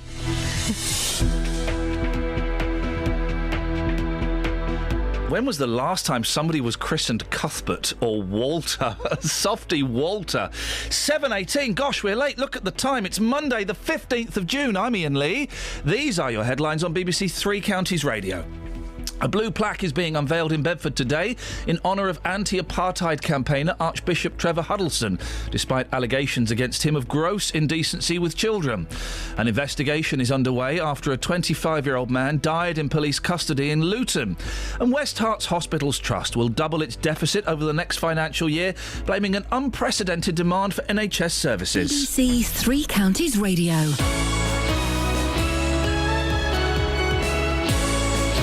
Every weekday morning. Coming up at 9 on the Big Phone In this morning, is it a good idea to make jobless teenagers work for their benefits? How would you like this country to stand up to President Putin? Are you surprised to see British people being blatantly racist? The JVS Show. I think we've got to get over this issue about racism doesn't exist. It has existed. It will probably carry on existing. What I wanted to say is they've got this completely the wrong way around. You know, that is also true. That is also true. You will always get some, but they are such a minority. I think the man's a buffoon. Get him up, get him out of bed, give him a sense of purpose. The JVS Show. Do you think we have got to, as a country, start taking this issue more seriously? Every weekday morning on BBC Three Counties Radio. Hello, this is Jodie. Good morning, Jodie. So, we're playing, I don't know, name that beat. Beat me off. The beat goes on. Beat it. We haven't got a name for it. 08459 455 555 if you want to sing a beat down the line. 81333, start your text 3CR. Scott has tweeted us a beat. Shall I do it? Yeah, or I can do it. All right, you do it. Right, what you're saying there is, I want to do it. Oh, well, why don't you just say, I want to do it, instead of, or I could do it? I think you just had, you've been on the air drums quite a lot this morning, and I think I want to go. To quote Justin Dealey, I'm a geezer. Not that quote. To quote Justin Dealey, I deal in fact, not fiction, not that quote. To quote Justin Dealey, my name's above the door. Do it then. No, because I know that you'll give me the cold shoulder after the show. Not that one, the other one. That one's quite warm. Go on then, you do it. This is Scott's drums. Away you go. Doof, doof, doof, ba, doof, ba, doof, doof, Stop. doof, ba. What? You've got it wrong. It's not the fourth one's not a doof. It's a do. Oh, okay, sorry. Doof, doof, doof, ba, do, ba, doof, doof, doof, ba, do, ba, doof, doof, doof, ba, do, ba. Clip that for us, Kells, please. Thank you, mate. I would have done it differently. Doof, doof, doof, ba, do, ba, doof, doof, doof, ba, do, ba, doof, doof, doof, ba, do, ba. But you're putting a comma in between the doof bar and the do bar. The doof bar is doof, doof, doof, ba, do, ba, doof, doof, doof, ba, do, ba, doof, doof, doof, ba, do, ba. Is it Reach for the Sky by S Club 7? Dum, dum, dum, ba, dum. Oh, is it Be My Baby? That's what I'm thinking. Yeah, Be My Baby. Is it Scott? Scott, is it? Scott, is it Be My Baby? Well, is it, Scott? Is it though? Scott? Scott. Scott. Is it Be My Baby? Scott? Scott? Is it Be My Baby, mate? We reckon it is. We reckon it's Be My Baby, mate. Is it? Is it, though? Scott? Is it Be My Baby, Scott? I should probably crack on with the show and we'll come back to Scott. Please. OK, thanks very much indeed. Across beds, hearts and bucks. This is Iain Lee. BBC Three Counties Radio. I get paid for this. West Herts Hospitals Trust will double its deficit over the next year. The organisation, which runs Watford, St Albans and Hemel Hempstead hospitals, will spend over £30 million more than it brings in during that time. Well, they're blaming it on unprecedented demand for services. Joined now by Dr Richard Taylor, the co-founder of the National Health Action Party, which was set up to try and improve the NHS. Good morning, Richard. Good morning, Iain. Not a great situation, is it? It's not a great situation. It's very, very, very difficult. On the Health Select Committee some time ago, while I was on it, we did a lot of work on value for money, and there are lots of ways in which the use of money in the NHS could be improved, but even so, we're going to run out because of the cost, the increased possibilities of treatments, and so the bottom line is, would people be prepared to have a little bit of extra tax hypothecated for the NHS put on their tax bills. And the people we've sounded out during the run-up to the election, most people feel that they would. The NHS is so prized and so cherished by everybody that a little bit extra on tax to help it to afford the things that we have to fund wouldn't be too unwelcome. It's interesting you say that, because I know from speaking. You know, it depends who you speak to, isn't it? The people that have been in touch with this show, a lot of them would say, "Yeah, pay a bit more tax." Yeah. A lot of them would say, "Well, no, why should I? Let's just stop all the foreigners using the hospitals." Yeah, that's probably been exaggerated, and I haven't got figures at my fingertips, but I think that is exaggerated, and so many people that do come do actually pay, and there are systems for checking whether people are entitled to free treatment, and these are usually applied. So I don't think that's a huge problem. How could a group like West Herts get into so much debt? Is it bad management? Is it lack of funds? What is it, Richard? It's a mixture. Right. Certainly, if you've got right at the top of an organisation, a medical organisation, you've got a doctor, a nurse, and a manager who are in touch with everything that goes on in that hospital, who are able to speak to all the staff, then that's the way you can run a hospital. You don't need a vast team of people to do it. You need 3 dedicated people who are absolutely in touch with everything that's going on, and you have to persuade people to use the services of the hospital. I'm talking about heating and electricity and things like that, like they do at home. So you are more careful with them because you know what they cost, and so there are lots of minor ways in which things can be improved, and then there are major ways. There's a thing started under the last government called the Productive Ward Initiative, which involved all ward staff sitting down together regularly and planning exactly what they could do better. Then there were things called better care, better value indicators. These were, the NHS looked at the best ways that various trusts were coping with certain standard treatments, and then tried to translate those across the whole health service. And there were examples of billions of pounds that could be saved if across the health service the same particular way of carrying out a treatment using a drug was used. So there are lots of ways of improving value for money. And obviously, with my political hat on, the best way of all would be to abolish the market in healthcare.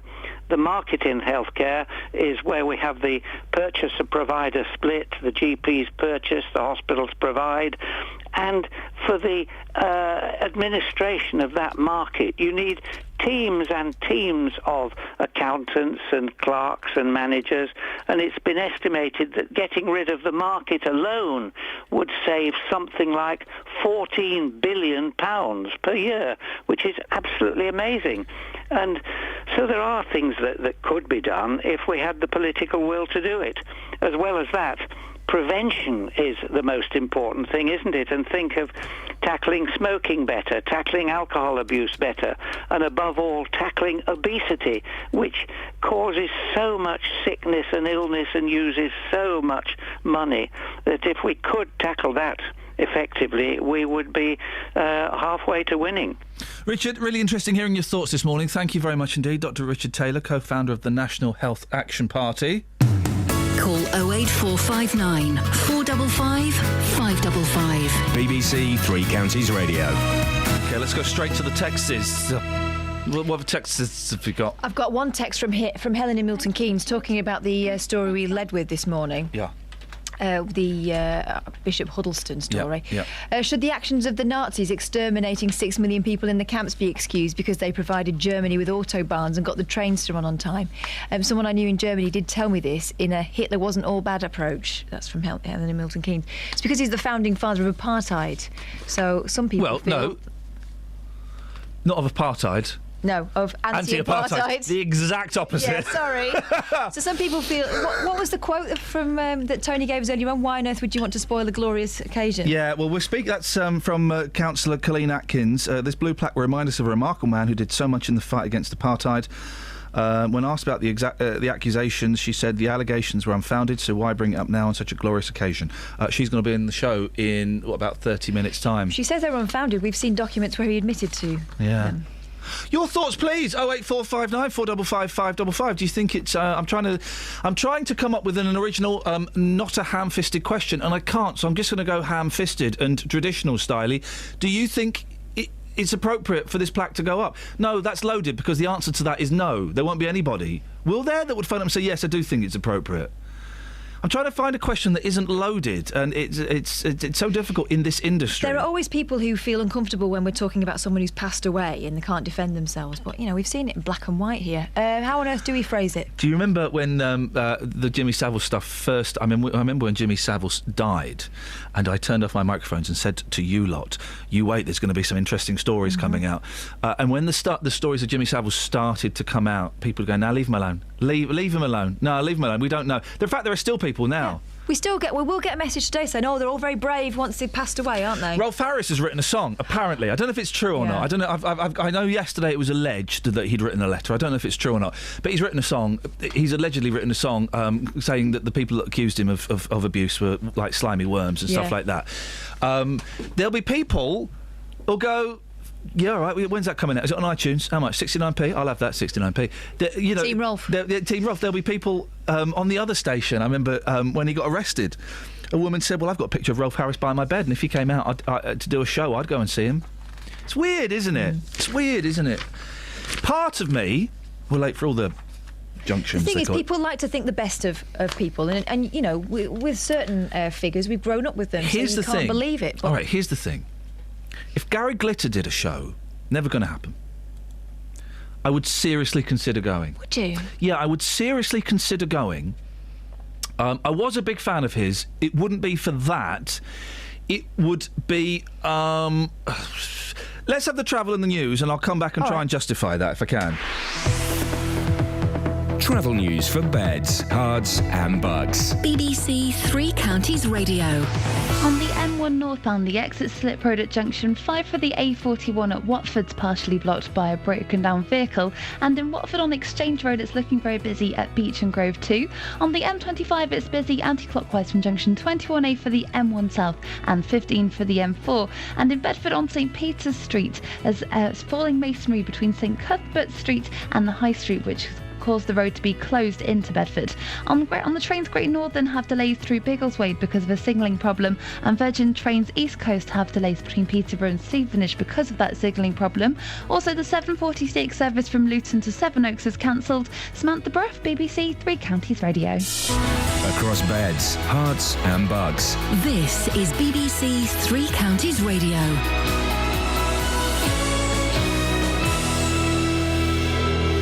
It's 7:30. I'm Simon Oxley. A blue plaque is being unveiled in Bedford today in honour of anti-apartheid campaigner Archbishop Trevor Huddleston, despite allegations against him of gross indecency with children. An investigation is underway after a 25-year-old man died in police custody in Luton. Istiaq Yusuf was arrested on Saturday morning on suspicion of domestic violence.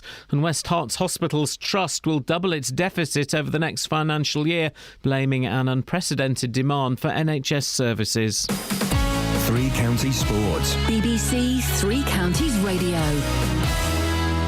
A late goal from captain Wayne Rooney gave England a 3-2 win in Slovenia in their European Championship qualifier to maintain their 100% record in the group. Here's Rooney. Rooney scores. That has to be the winner for England. He moves on to 48 English goals. Goals for his country.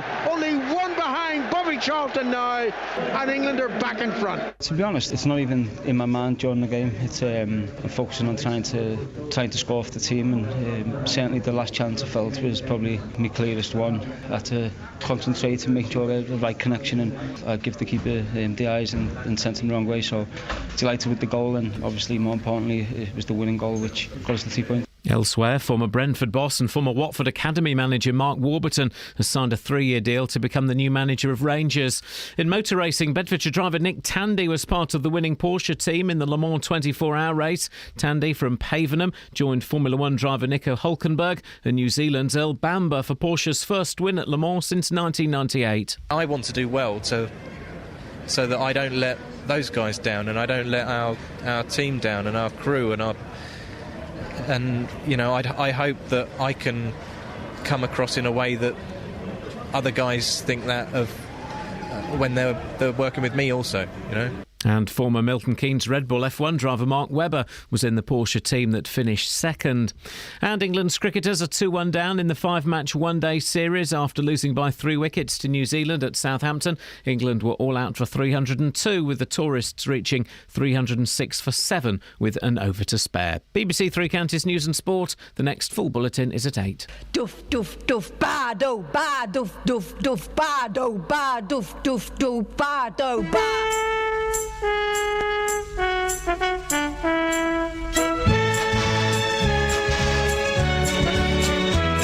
There once was a wealthy man who had a wonderful idea to bring children from all places with all kinds of faces together into a sailing ship. There were 40 boys and girls. They would sail their ship around the globe, so they called it the United World. Just 3 weeks from shore when a hurricane bore it down. The waves were big as mountains. They found they would surely drown. They jumped into the lifeboats, rowed away from the wreck. They didn't count them, they hadn't time. 5 children were left behind. The children fought the storm all night and finally fell asleep. They didn't realize the ship had been blown across a reef into the Lost Islands. Hiding in the bushes was a watchful pair of eyes, and living in the valley were people lost in time, ruled over by a tyrant whose face was in a mask. The children must defeat him so they can escape at last from the Lost Islands.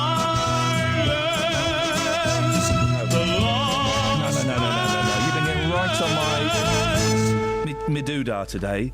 You said delete it. I don't have delete facility. OK, well, I've done it anyway. You actually do. I don't want to know. I've got too much. I've got enough knowledge in my head. I don't want to learn another thing. Good. Good. So you should have just said press stop. No questions asked. Yes, boss. All right. But if you would have said press stop... Sorry? If you would have pressed stop... Can you speak up a little bit? The song would have stopped. No, it wouldn't. Cartwall. Oh, play. Here's the thing. Oh, we'll have this off air. But is there any way of getting a Cartwall type programme? There'll be an app on my Macintosh computer. I bet you can. Yeah. Then we're sorted. I think I found a way that you can have one anyway. Hey! She's been in the bath. I've been doing some thinking. Sorry? I've been doing some thinking. Can you speak up? I'm really sorry. I've been doing some thinking. It's like hearing a mouse talking to you, and you're like, "Where's? I can hear a voice. Where's that? Oh, look, it's a little mouse. Come here, thing. What did you say? You got to put it right up by your ear, and then it climbs and bites your ear. That's what you're trying to do. I will bite your ear. You're going nowhere near my ear. Well, I will. You won't. You said I've got big ears. Yep. Oh. What you got, Catherine? Apart from a cob on. I've got Ben behind me who wants to come in and talk to you, but we've got Lucy in Dunstan. Oh, let's go to Lucy first. Morning, Lucy. Morning. Morning, Lucy. What you got for us? About the Trevor Huddleston story. Oh, yes, the Archbishop, who's going to get a blue plaque. That's exciting. He is going to get the blue plaque because of last year we celebrated his anniversary at St. Paul's Cathedral. Fantastic. Yeah, and unfortunately we need evidence with things like this. And he was a great somebody. We did have apartheid and it affected everybody. And to tell you the truth, next week his name will be down. We are celebrating 60 years of... Fantastic. The Freedom Charter of South Africa at the embassy. So he is part of the people who made us free today in South Africa. So we wouldn't be here if Trevor Huddleston didn't stand up for the apartheid which was going on. What about the children that he sat down for? Unfortunately, last year when we did the anniversary, we had some of the kids who he helped Not the kids that he helped, because Jimmy Savile helped loads of kids as well. Talking about the kids that he didn't help quite so much, or he helped for his own selfish needs. What about those? But let's say if we have evidence, I've got it in front of me, Lucy. Then we should be questioning that. I've got it in front. I've got the evidence. Why is it coming up now? I've got the evidence because he's getting a blue plaque. I've got the evidence in front of me. There's so many things that were done under Trevor Huddleston's name. Why is it coming up now? Because they should have started coming with them. They should have done, but I don't know if you've heard the stories about a VIP paedophile cover-up. Like the Jimmy Savile stories? No, well, yeah. It's been argued, Lucy, that people in authority and people in the church, any abuse they may have been committed has been covered up. Yeah, probably I could say that because I'm a Catholic. I know we've been.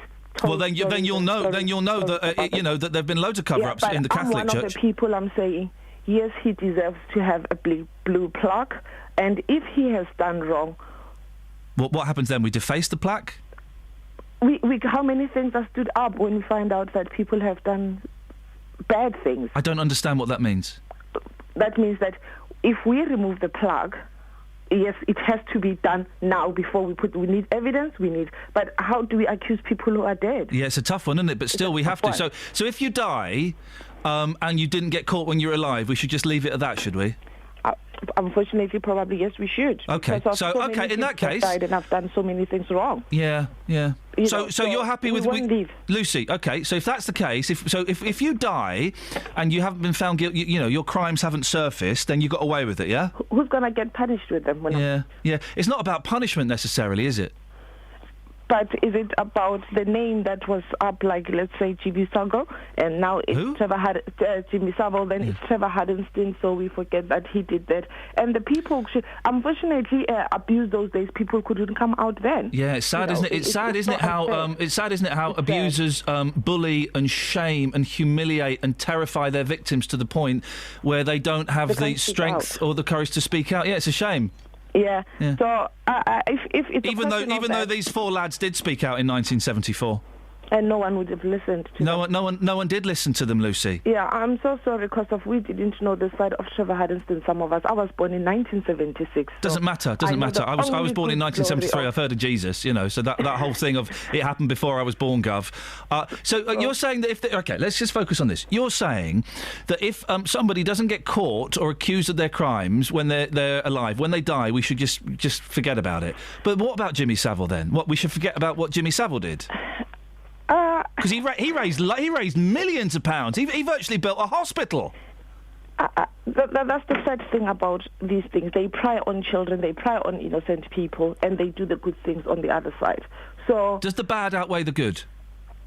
That's the bad way about it, because there is a good way of raising money and there's a bad way of... Well, a bad way of raising money is touching kiddies. Does the bad, Lucy, final question, does the bad, in the case of Jimmy Savile and this Archbishop, does the bad outweigh the good? Or does the good outweigh the bad? I think the bad outweigh the good. Okay, so you're saying we shouldn't have the plaque then? Yeah, I think there is a debate today at the embassy. Lucy, thank you very much indeed. Well, she came on saying that we should have the plaque and we should give it the thumbs up, and then I think we managed to turn her over to slightly. 08459 455 555. Across beds, hearts and bucks. This is Iain Lee. BBC Three Counties Radio. Well, Adrian on Twitter says, give the Archbishop a plaque, but put paedophile on it. I mean, that's one way around it. Shaggy. Hello. Oh, hang on a second. Let's try that again. Shaggy. Hello. We've been playing Name That Beat. We have. Catherine? Yes. Give us an example of a beat. Oh, hang on. No, give us Scots one. No, don't give us Scots. Hang on. Can I do one? Go on. Okay. You ready? Yeah. What's the song? It's doing the mouth. Do you want another go? It's the circus song. You're right. You got it. It's the circus song. Let's do it again.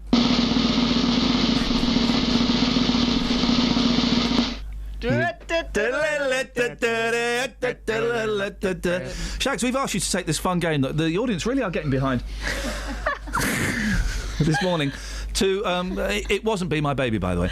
You've taken this to the streets. I have. They loved it on the streets. Did they love it on the streets? Couldn't get enough of it. Okay, well, that's because... OK, all right, good. That's good to know. Just give us the beat that you took out there. OK, right. Iconic, OK? That's all I'm going to say. You ready? Do-doof, do-doof, do-doof, do-doof, do-doof. Oh, yeah. Give it one more time. OK. Do-doof, do-doof, do-doof, do-doof, do-doof, do-doof. That's how he does it as well. Okay. You see, his eyes nearly popped out there. That was terrifying. Well, let's hear what the street had to say. I'm going to recreate something using the power of just my mouth. I need you to guess what it is, all right? What is? Ready? Do-doof, do-doof, do-doof, do-doof, do-doof. Drums? It's drums. Which song, though?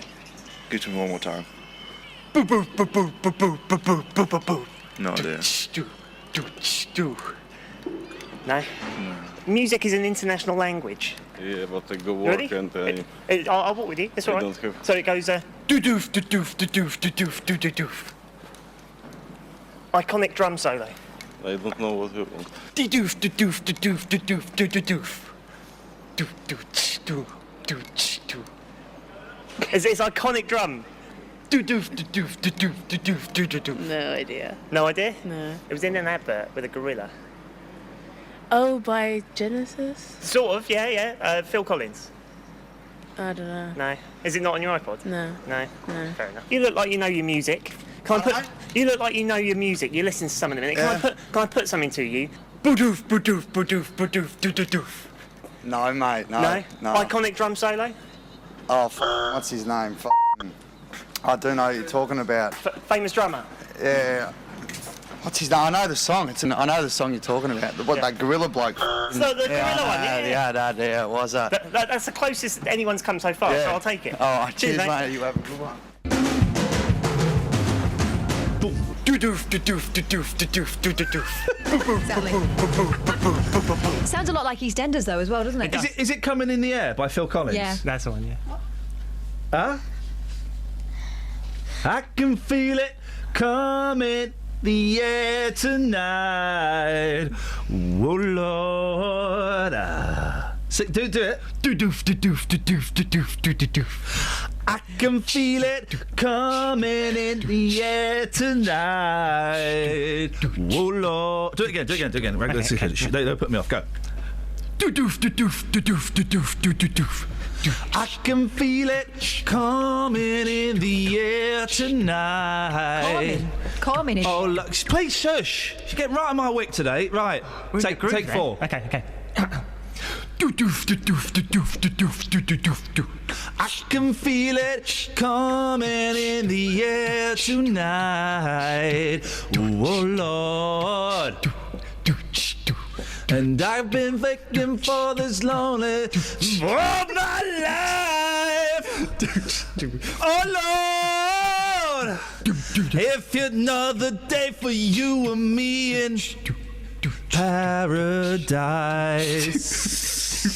Little medley there. Little medley. That is well worth being late for travel for. Thank you very much. Travel news for beds, cards and bugs. BBC Three Counties Radio.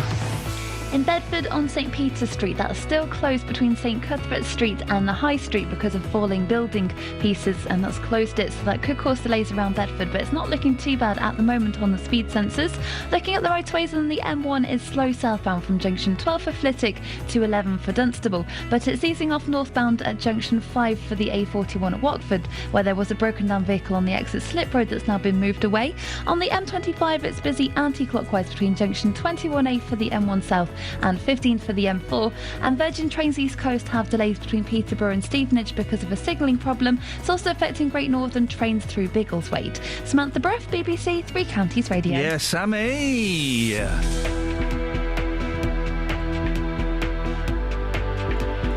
What do you want, Shags? Getting it on. Make a cup of coffee after that. Yeah, but you're creeping around like a weirdo, mate. It's all right. Well, I didn't want to put you off. You put me off. You were doing tippy toes, and then doing really exaggerated arm movements. What? How am I not going to notice you doing this? I don't know. That makes me quieter, doesn't it? How does that make you quieter? It makes you audibly quieter, but physically so much louder. I've got really squeaky shoes, so I've got to kind of. But what's up with the arms? Why are you doing like a slow motion run? Now you're doing a mince. Get out and make the cough, for goodness sake. Dearie me. 7:47, it's Monday the 15th of June. I'm Iain Lee. You're so lucky to have us here. A blue plaque is being unveiled in Bedford today in honour of anti-apartheid campaigner Archbishop Trevor Huddleston, despite allegations against him of gross indecency with children. An investigation is underway after a 25-year-old man died in police custody in Luton. And West Herts Hospitals Trust will double its deficit over the next financial year, blaming an unprecedented demand for NHS services. Let's get the weather. Here's Kate. Beds, Herts and Bucks weather. BBC Three Counties Radio. Good morning. Some of us have got a little bit of sun already this morning, particularly the further north you go, parts of Bedfordshire, for example. As you come a little further south, parts of Hertfordshire, it is still rather cloudy. Some quite high cloud, though, so we're starting to see the brightness, and we're going to continue to do that throughout the course of the morning and into the afternoon, some nice sunny spells. The wind's light today, temperature's going to feel a little bit warmer, 17 Celsius. Overnight tonight, still some cloud, minimum temperature staying in double figures because the cloud's going to protect us a little, down to 10 Celsius. Then tomorrow, cloud to start, but then it's going to break up through tomorrow afternoon. We'll get some nice sunny spells. It's going to feel warmer. Quite a leap tomorrow in temperature. We're looking at a maximum of 21 Celsius, and that's your forecast. I was going to write a tweet to you, Kate. I can't be bothered. I'm just going to say, thanks, mate. OK. You're welcome. Ta-ra. Nick Coffer on BBC Three Counties Radio. The book is all about how you can use nature to make walking a detective game. There's no cost to spending 10 minutes looking at all this stuff. Three mums from Hertfordshire have got something a little bit different planned. This weekend they're walking 100 kilometres. We've done lots of training and we're aiming to complete it within 24 hours. Nick Coffer. Is that a maze in front of your house? It's called a parterre. Oh, it's a parterre, is it? I planted it myself with 540 plants, so I know it's a parterre. Award-winning Milton Keynes sports journalist Mike Calvin has written Gareth Thomas's autobiography. I've got to think what you think, I've got to see what you see, I've got to hear what you hear, and that will be an inherently painful process. Nick Coffer, weekdays from 12 on BBC Three Counties Radio. On FM, AM, online and digital radio. This is Iain Lee. On BBC Three Counties Radio. Kathy? Kathy? No, I'm not responding to that. Well, you are. You are responding, Kathy. You've responded twice to it, so you might as well just get on with it and finish the response. How's this? That's one. About that? That's all five. That? All right, yeah, I'm up for that. And about that? Sure. Kathy? Well, you've responded to it. You might as well continue the response, otherwise you're just looking churlish. So? That was churlishness personified. Not bothered. Kathy, all I'm saying is... Why is you calling you Kathy? I don't get it. You and Uzami. That's my was my nickname at school. No, it wasn't. Smelly Kelly. That's actually something we need to talk about. I should have mentioned that on there, but... What do you want? First of all, I don't want an attitude. Tough. OK. Put that to one side, then. I'd like peace on Earth. We all want that. Peace in this studio. There's peace in this studio. It's that studio that there's a war zone, and I'm anti-war. I'm a pacifist. It's lovely in here. Make lovely, not war. What do you want? All I'm saying is just have a drum beat ready to lay down as we play what's the song that this beat comes from. Okay. That's the name. What's the song that this beat comes from? What's the song that this beat comes from? All right, and to play it, this is it. I've got it. I've got the rules. You have to sing that before you play it.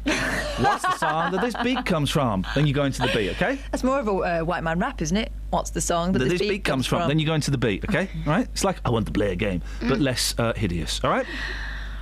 You all right, Kathy? Yes, I'm fine. Thank you. This is Iain Lee. On BBC Three Counties Radio. Here we go. Come on, guys. I need you, dear listener, to do a little bit of work. A mother from High Wycombe is searching for a man who saved her daughter's life. Well, the daughter is Lily. The mum is Lindsay O'Toole. Morning, Lindsay. Morning. Tell us what happened. Lily was at the Rye with her big sister Emma and her other sister Crystal, feeding the ducks, and accidentally fell into the water. Blimey. She's 4, isn't she? Yeah. Yeah. She suffers with a delayed swallow, so the smallest amount of time underwater could have obviously been severely dangerous for her. So What's a delayed swallow, Lindsay? I've not heard of that before. She chokes on normal fluids. Right. So even obviously just a drink of water, she can choke on it. Oh, so blimey. she has thickener and stuff in her drinks. That must be. Well, as I say, is it a worry for you? Are you kind of on top of it? Yeah, we've got all her thickener and that. I Yeah. mean, she's all right with tiny small sips of normal fluid Yeah. from a cup. It's just obviously bigger gulps and stuff like that. Yeah, and having boys of a similar age, they like to gulp that stuff down. Sit down, drink it slowly. Yeah. So she fell in. Yeah. What happened next? Passerby, lovely man, jumped in, grabbed her out, handed her to my daughter, and disappeared, so we couldn't even thank him. So, and then a kind lady gave her clean clothes, towel, made sure she was kept dry and warm, and she was able to go down, because I weren't there at the time. Yeah. So then we went and picked her up. How old's the bigger sister? 19. No, okay. Oh, okay. So she's like but still must have been terrifying for her as well. Yeah, and her other sister, who's obviously just coming up 11. Yeah. Oh dear. And so this fella, he just waded in, pulled her out, plonked her on the side, and went, "There you go," and wandered off. Jumped out, walked off. What a nice bloke. I know. Isn't it funny? Because we read, and I never know how true these stories are, but we read stories of like firemen or women or police turning up and things and going, well, I can't go in there, health and safety, or people afraid to, help with kids in case they get accused of being something a bit dodgy. Well done, that bloke. I know. And you want to track him down to say thanks? I do, and if he's hearing this, I just want him to know that I'm very, very grateful. I hope he comes forward so I can thank him personally. It won't be put in the papers or anything if he doesn't want to be named as the local hero. I just want to be able to thank him. Let's get as many details as we can, Lindsay. When did this happen? It was Saturday the 6th of June. Okay. And it was the Ryan Wickham. Yeah. Roughly what kind of time? I mean, obviously he'll remember doing it unless he does this all the time. But just in case there was anybody there, or maybe his wife or a friend or something, he came home that day. What sort of time was it? I think it was around about 1, 2-ish. Okay. And did your daughters get any description of him? Was he black? Was he white? Was he old? Was he young? My daughter said he looked to be probably around about 40. Yeah. Just under, say, 5 foot. Okay. So he wasn't very tall. Yeah, he's a wee fella. Yeah. Apart from that, she didn't really. I think she was just so shook up by it. But yeah, she told me. It's very traumatic. And everyone's all right, are they? Everyone's well and healthy. Yeah. Good. Yeah, she's absolutely fine. Kids, eh? Who'd have them? Oh, I've got 5. Stop having them. No. Stop! You're not going to have any more, are you? No. Good. I've got 2, and they wore me out yesterday, flipping it. Lindsay, listen, I'm glad that Lily's fine, and it's a lovely story. Listen, if the gentleman wants to get in touch with us, you can come on air if you want, or if you just want to phone up and say, yeah, that was me, and, you don't have to come on air, whatever. Our number's 08459 455 555. Lindsay, if we hear anything, we'll put you in touch. Thank you very much. Thank you very much. Thanks a lot. There we go, Lindsay O'Toole. Well done, that fella. Just under 5 foot, blimey. 08459 455 555 is the telephone number if you want to give us a call. If you want to text in a drumbeat, 81333. Start your text 3CR if you fancy that. Paul Scoggins has sent me a very, very funny email, which I'll forward on to you. I don't think a photo of that moment exists, Paul, but trust me, microphones were turned off. Catherine. Yes. What's your beat? No. What? You know how to start the game? Oh. What is it? Thank you so much. Name the beat that this song comes from. Right, so do it. Name the beat that this song comes from.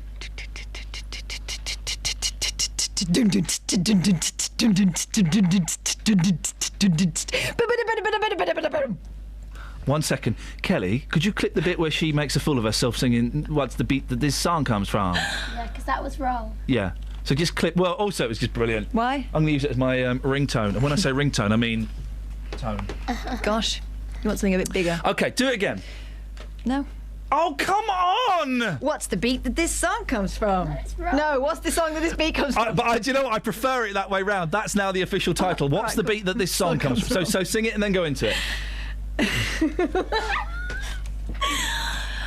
Oh, right. What's the beat that this song comes from?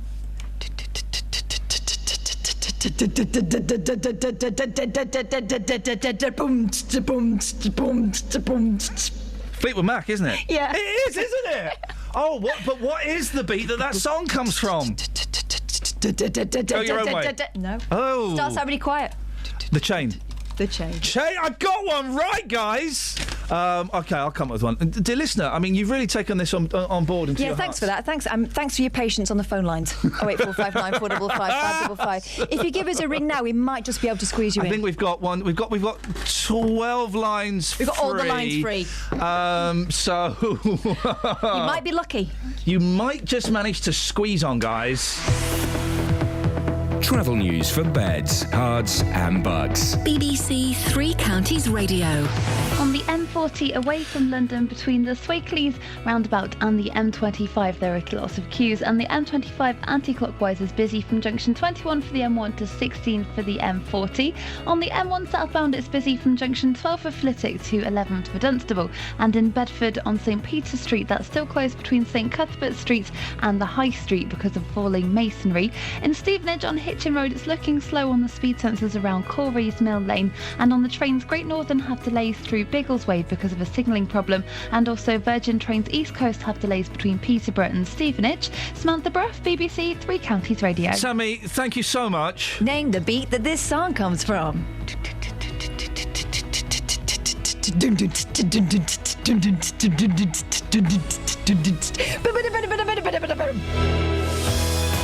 That woman is a mother. I know, isn't it nuts? Twice over.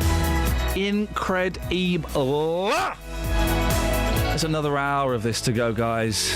We're only just warming up, huh? Local and vocal across beds, hearts and bucks. This is BBC Three Counties Radio.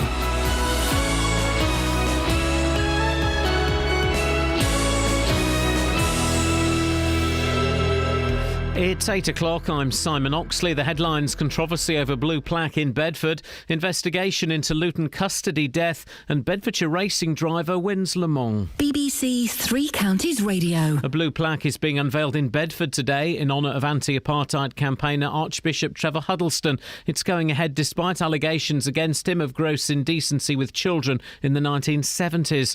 The Director of Public Prosecutions said there was insufficient evidence to warrant taking criminal action, but told police to warn him about his behaviour. Peter Saunders is from the National Association for People Abused in Childhood. Trevor Huddleston did a great deal of good. I have nothing but good memories of what that man achieved and did. But Trevor Huddleston's behaviour towards children was definitely extremely inappropriate. And I'm wondering whether or not it went further than what he admitted to. And only he, who's no longer here, and any potential victims will know that. An investigation is underway after a 25-year-old man died in police custody in Luton. Istiak Yusuf was arrested on Saturday morning on suspicion of domestic violence. Bedfordshire police say they believe his death is not connected to any police action. The Independent Police Complaints Commission is now investigating. Community leaders in Dewsbury in West Yorkshire say they're shocked by reports a teenager from the town has carried out an attack for Islamic State in Iraq. Talha Ismail, who was 17, is believed to be the youngest ever British suicide bomber.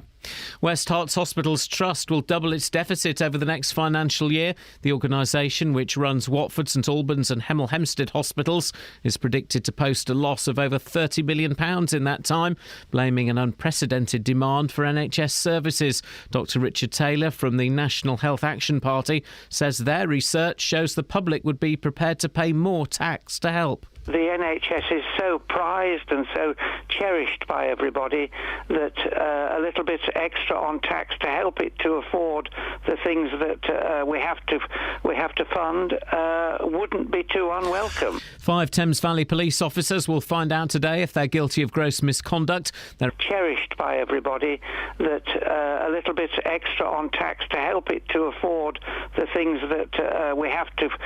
Winning Porsche team in the Le Mans 24-hour race. I had an ambition and a goal and a drive when I was 12 to do what I love doing, which is driving race cars and, more importantly, winning races. And invariably, it's very difficult to get to do that. I'm stood here, winner of Le Mans. It's with Porsche Motorsport, the 17th win at Le Mans. It's all a bit surreal, I guess.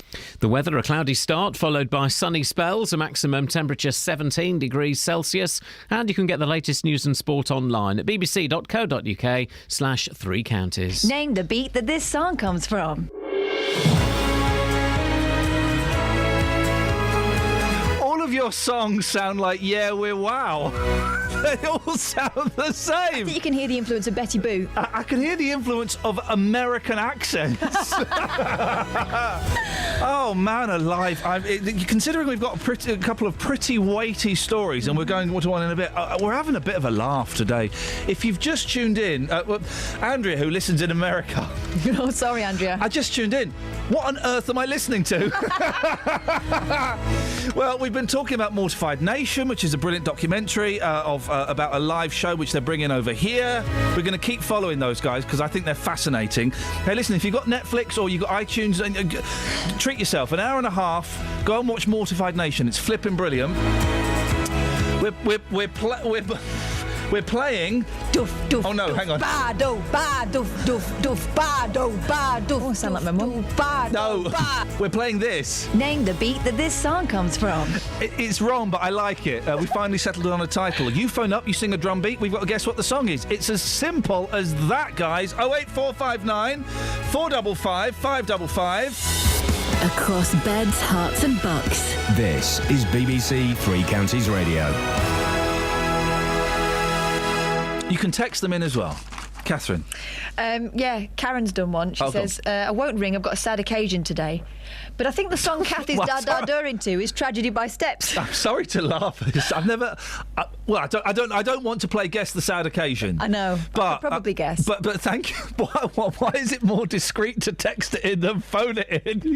It wasn't tragedy. Maybe everyone's gathered. Maybe the fam. Anyway, okay, right. So what's the beat? Here we go. Which one? We did it, and it was right. Oh, what, hers? You guessed it right. Hers? No, she said the one that she thought I was doing was Tragedy by Steps. I thought she was sending... You can text in your beats, and Catherine will... you've heard she's a human beatbox. I am, in many ways. She'll sing them for you. Yeah. Okay. Is that it? No. Oh, you want more? Then it's... we were talking about... I'm just wondering how we segue from that to this, talking about... Don't worry. Yeah, don't worry. OK, Maffin Hanslope says... The people... Listen, the regular listeners of the show know that we go from the ridiculous to the rather serious, and we've tried... There's no smooth way of doing it. Let's just clunk the gears and get on with it. Well, Disco Dave says, is this the right way to word it? Given his standing in the community, is it appropriate to allow him to be honoured following the evidence? That's from Disco Dave. OK.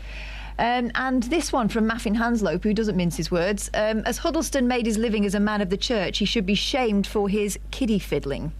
It will be one huge plaque. Anti-apartheid campaigner, paedophile hypocrite. Any more awards, says Maff? The story we're referring to is that one of Bedford's... Thank you for those texts. One of Bedford's most famous residents is being honoured with a blue plaque today. It's Archbishop Trevor Huddleston was the founder and the leader of the anti-apartheid movement in South Africa. But according to documents seen by our reporter, Tony Fisher, and well done, Tony, cracking work here, mate, Trevor Huddleston also admitted inappropriate behaviour towards children. Councillor Colleen Atkins joins me now. Good morning, Colleen. Good morning. Why a blue plaque?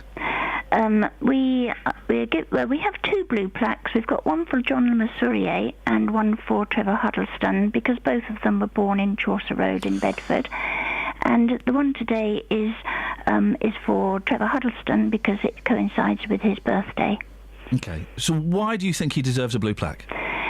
I was listening to the clip that you played on the news where your speaker was was admiring the work that Trevor Huddleston did in South Africa, the tremendous difference he has made to many, many people in South Africa, and the work that he did for anti-apartheid there.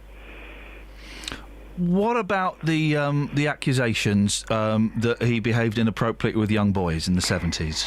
These accusations, I have to say that we thought long and hard before going ahead with this blue plaque, because we had to balance out allegations that are over 40 years old with the work that Trevor Huddleston did for many, many people.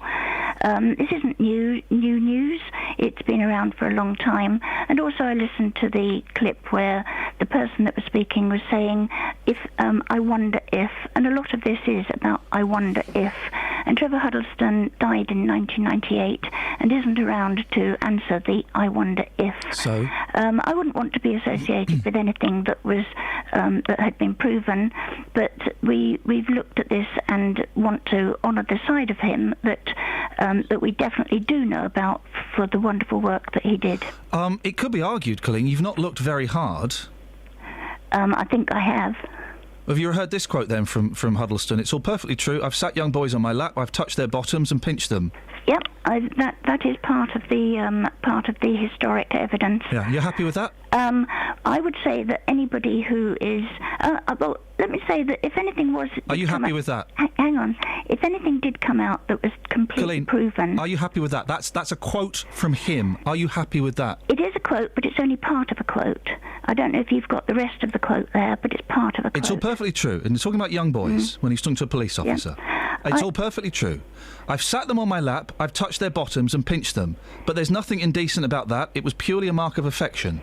Yep. You happy to give a blue plaque to someone who says that? I'm happy to give a blue plaque for somebody for all the wonderful work No, they did. no, that's not the question. Very specific question. Are you happy to give a blue plaque to somebody who's admitted that to the police? If anything further appeared, I would be the first one to take the plaque down. OK. When questioned how indiscreet it was to invite children to his bedroom or study and fondle their bare behinds, he said, "I can see it now. I've never been alone with any of the children. There've always been others present. Can you tell me what will happen?" I would say that if anybody has got abuse, has been abused, that they should come forward and speak to the police or appropriate agencies. Well, they did. What about these 4 lads? That was 40 years ago. Doesn't matter. I don't understand why you keep bringing up 40 years ago. Whether it happened yesterday or 40 years ago, I don't understand the point. Because there was never a prosecution and there's been nothing further since. Never a prosecution against Jimmy Savile, Colleen, was there? But I think we all accept that what he did was shameful. It was absolutely appalling. Right. And evidence has come out since then to prove that. Why take the risk? Why take the risk? I mean, you've got him here admitting... Well, let me take that question back. We'll get to the why take the risk question in a second. You're happy with someone who has been accused by the police of inviting children to his bedroom and studying and fondling their bare behinds. You're happy to award that person a blue plaque? I wouldn't want to... I'm certainly not awarding a blue plaque for that. No, I'm not. Colleen, you're deliberately not answering the question I'm asking. I'm not asking, are you awarding a blue plaque for an archbishop touching up boys' bare behinds? I'm asking, are you happy to award a blue plaque to somebody who's been accused by the police of and has talked about inviting children to his bedroom and studying and fondling their bare behinds? There's been nothing further. No. What's this nothing further thing? There's this. Colleen, there's this. I'm saying that there was that evidence at the time which did not result in a prosecution. And I've looked at I've looked at this in great detail and certainly would not want to be associated with somebody who had been prosecuted or who had further evidence put before them. I'm really trying to bite my tongue, Colleen, because in Bedford, people like you make me really angry. I think what you're doing is disgusting. I think it's blinkered. I think it's dismissive. I think it's disgusting. There is evidence there. There is evidence there. It's perfectly true. This is a quote. I've sat them, talking about young boys, on my lap. I've touched their bottoms and pinched them. You want to give that guy a blue plaque?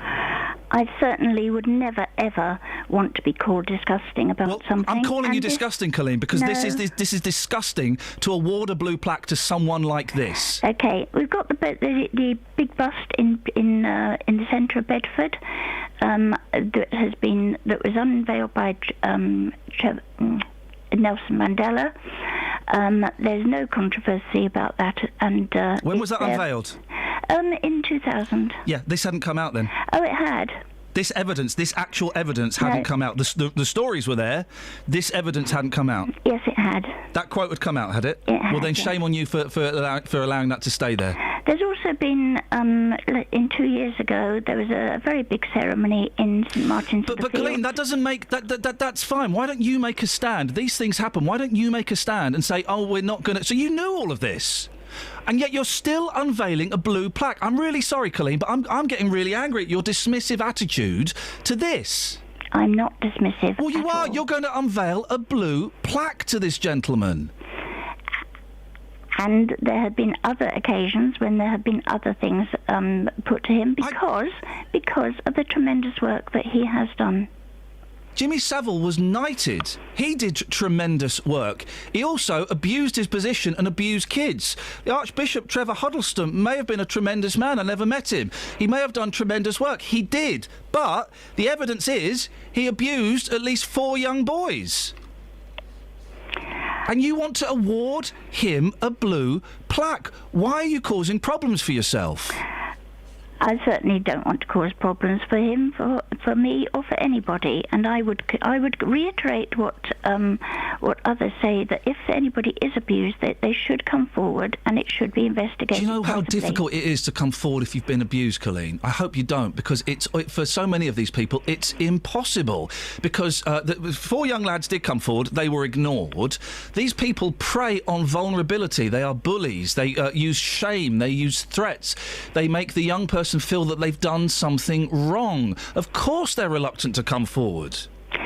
And Trevor Huddleston was never, ever prosecuted. Oh, gosh, Colleen, you're going around in circles. Neither was Jimmy Savile. Yes, but evidence has come out for Jimmy Savile. Okay, if more evidence... What more evidence do you need, Colleen? I'm gone, flipping it. What more evidence do you need? Here's a quote from him. If more evidence comes out... How much evidence do you need? If more evidence came out, I would be the first one to take the plaque OK, down. so him being questioned by the police about studying and fondling their bare behinds, when questioned how indiscreet it was to invite children to his bedroom or study and fondle their bare behinds, he said, "I can see it now, i.e. I can see it was indiscreet and inappropriate. I've never been alone with any of the children. There've always been others present. Can you tell me what will happen?" I'm not sure what you want me to answer now, because I've answered it over and over again. No, you've not. You've not, Colleen. And do you know what? People talk about VIP cover-ups and nice people doing nice things and turning a blind eye, and that's that's the problem with this country. I think it's disgusting that this blue plaque is going up. I really, really do. Well, that's a shame, because, as I say, there has been tremendous work that Trevor Huddleston did. He has been spoken very highly of by Archbishop Tutu. I couldn't care less, Colleen. Well, I wonder what those 4 lads think of him, where he slapped their bums and pinched them. I wonder what they think about him. Probably not got quite the same attitude. Well, I do have sympathy for people who have been abused. Oh, that's okay then. And I would reiterate that if anybody has been abused, and I do agree with you, Colleen, that it is hard to come forward and that they should come forward. Colleen, I'm going to end this because I'll be really honest, Colleen. I think you do I just think you do councillors a bad job. I think you're living in a fantasy world. I really do. I really do. I think it's really sad that this is happening and you can't see how damaging this might be. I'm sorry about that, but as I say, it is something that is only to commemorate the good work of Trevor Huddleston. By the way, the actual evidence, these quotes, that was only uncovered 2 years ago. So you said that it was known about when the statue this was only uncovered 2 years ago. My understanding was that it had been discovered. How well have you looked into it? So, because these quotes I'm reading were only discovered 2 years ago. Okay. So when you said that they'd been discovered, you were aware of them, with the statue. That's not true. My understanding, certainly for the centenary, that they had been that they were out then, and people were still celebrating the centenary. What are you going to do if it gets vandalised? It certainly wouldn't be replaced. Well, okay. Thank you very much, Colleen. Good work, Tony Fisher, for uncovering all of that. And, oh, dear, I'm proper angry now. Proper angry. Travel news for beds, cards and bugs. BBC Three Counties Radio. On the M1, it's slow southbound from junction 12 for Flitwick to 11 for Dunstable, and the M25 is queuing anti-clockwise from junction 21 for the M1 to 16 for the M40.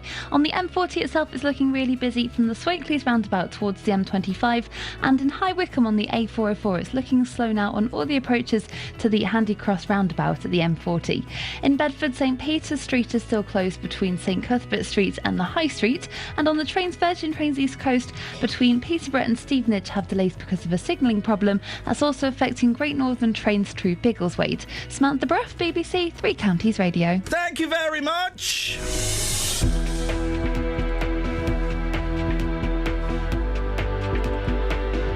And breathe. 8:18. It is Monday, the 15th of June. I'm Iain Lee.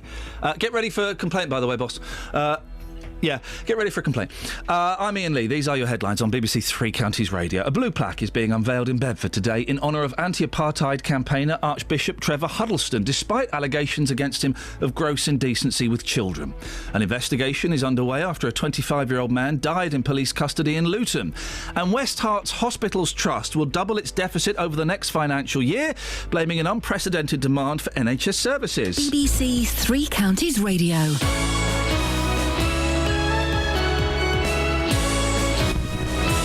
Morning. Good morning. You all right? Yes, very well, thank you. Sip on coffee as I calm down.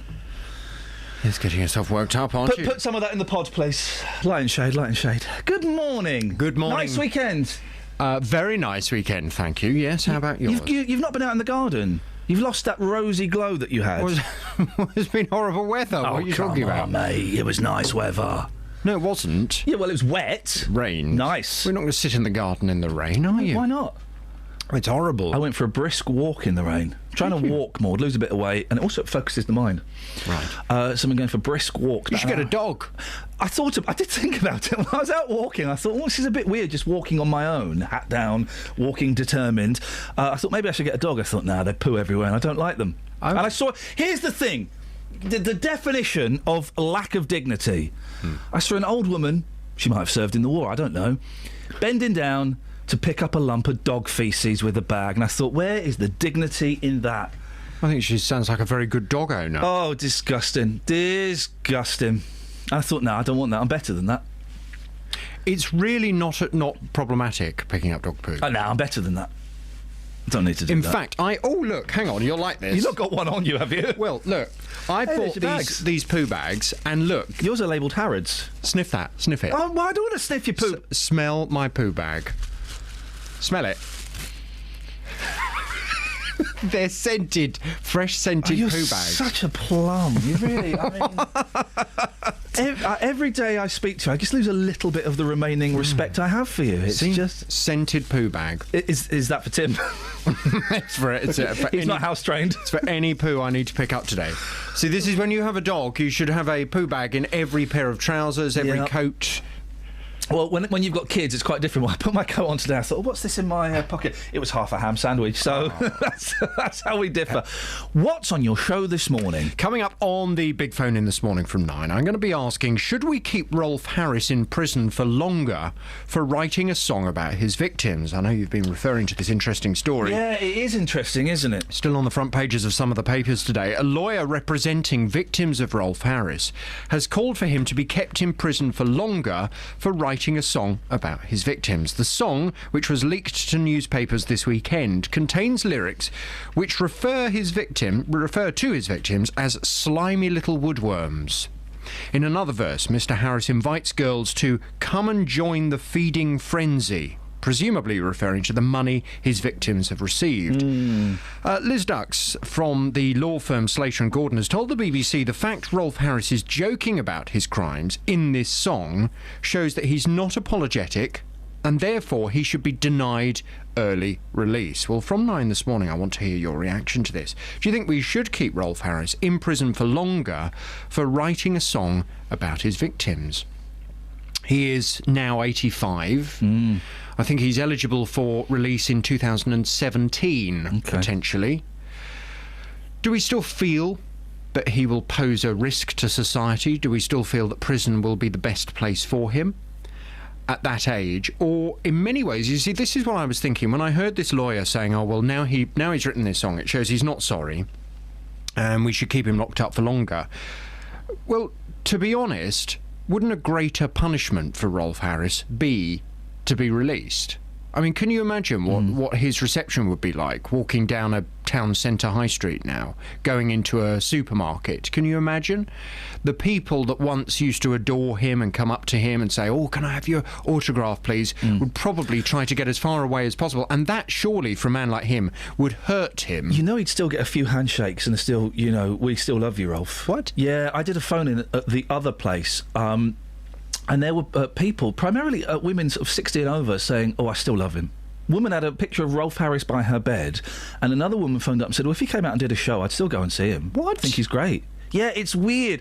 I think that most people would hate him, but there are still a few that kind of think, oh, it's Rolf Harris. Oh, she was 15, for goodness. You know, there's some that view it differently. It's really odd. I couldn't quite get my head around it. Well, from 9, I'd love your reaction. Yeah, I'd love your reaction to this on the Big Phone In. Should we keep Rolf Harris in prison for longer for writing a song about his victims? Your call on 08459 455 555.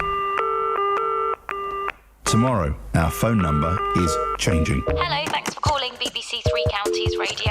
From midday, you'll have to dial 03459 455 555 to take part in the phone-in. The damage is all my responsibility. Get your questions answered by Nick's experts. Can you just protect against parvo then? Chat to Iain. Matt's on the line. Morning, Matt.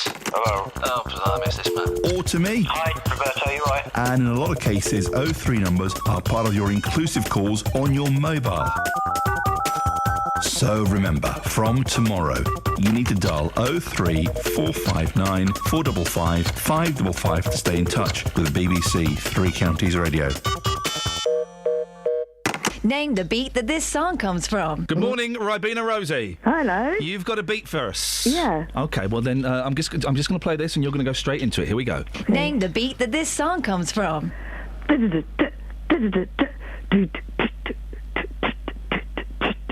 know. Hang on, she's still going. Suddenly you got your voice back. Yeah. Carry on. Kelly reckons she knows it. Is it Squeeze? Yeah. Up the junction. Yes. Is it really? Yeah. The player's gonna play. Drummer's gonna drum. Do it again, Rosie. Hang on a minute. Name the beat that this song comes from.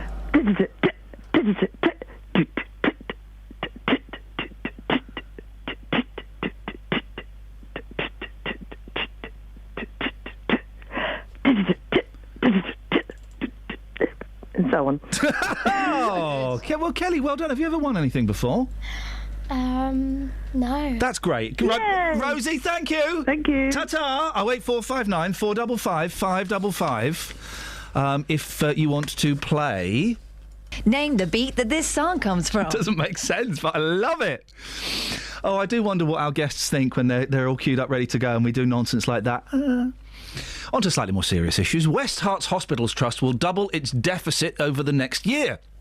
The organisation, which runs Watford, St Albans and Hemel Hempstead hospitals, will spend over £30 million more than it brings in during that time. Well, Andrew Hordenby is the director at Reform, an independent think tank whose mission is to set out a better way to deliver public services and economic prosperity. Good morning, Andrew. Good morning. I won't ask you to do a drum beat, don't worry. I haven't. I've barely recovered from the previous call. Tell me about it. How can this mess be tackled, Andrew?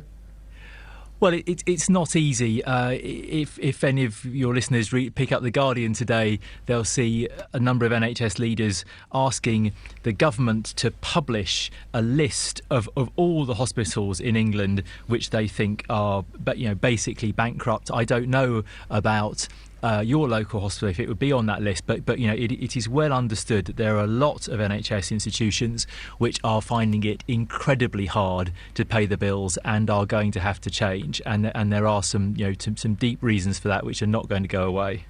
The hospital's financial officer said it's universally acknowledged this year will be even more difficult for the NHS than the last. That sounds a little bit worrying.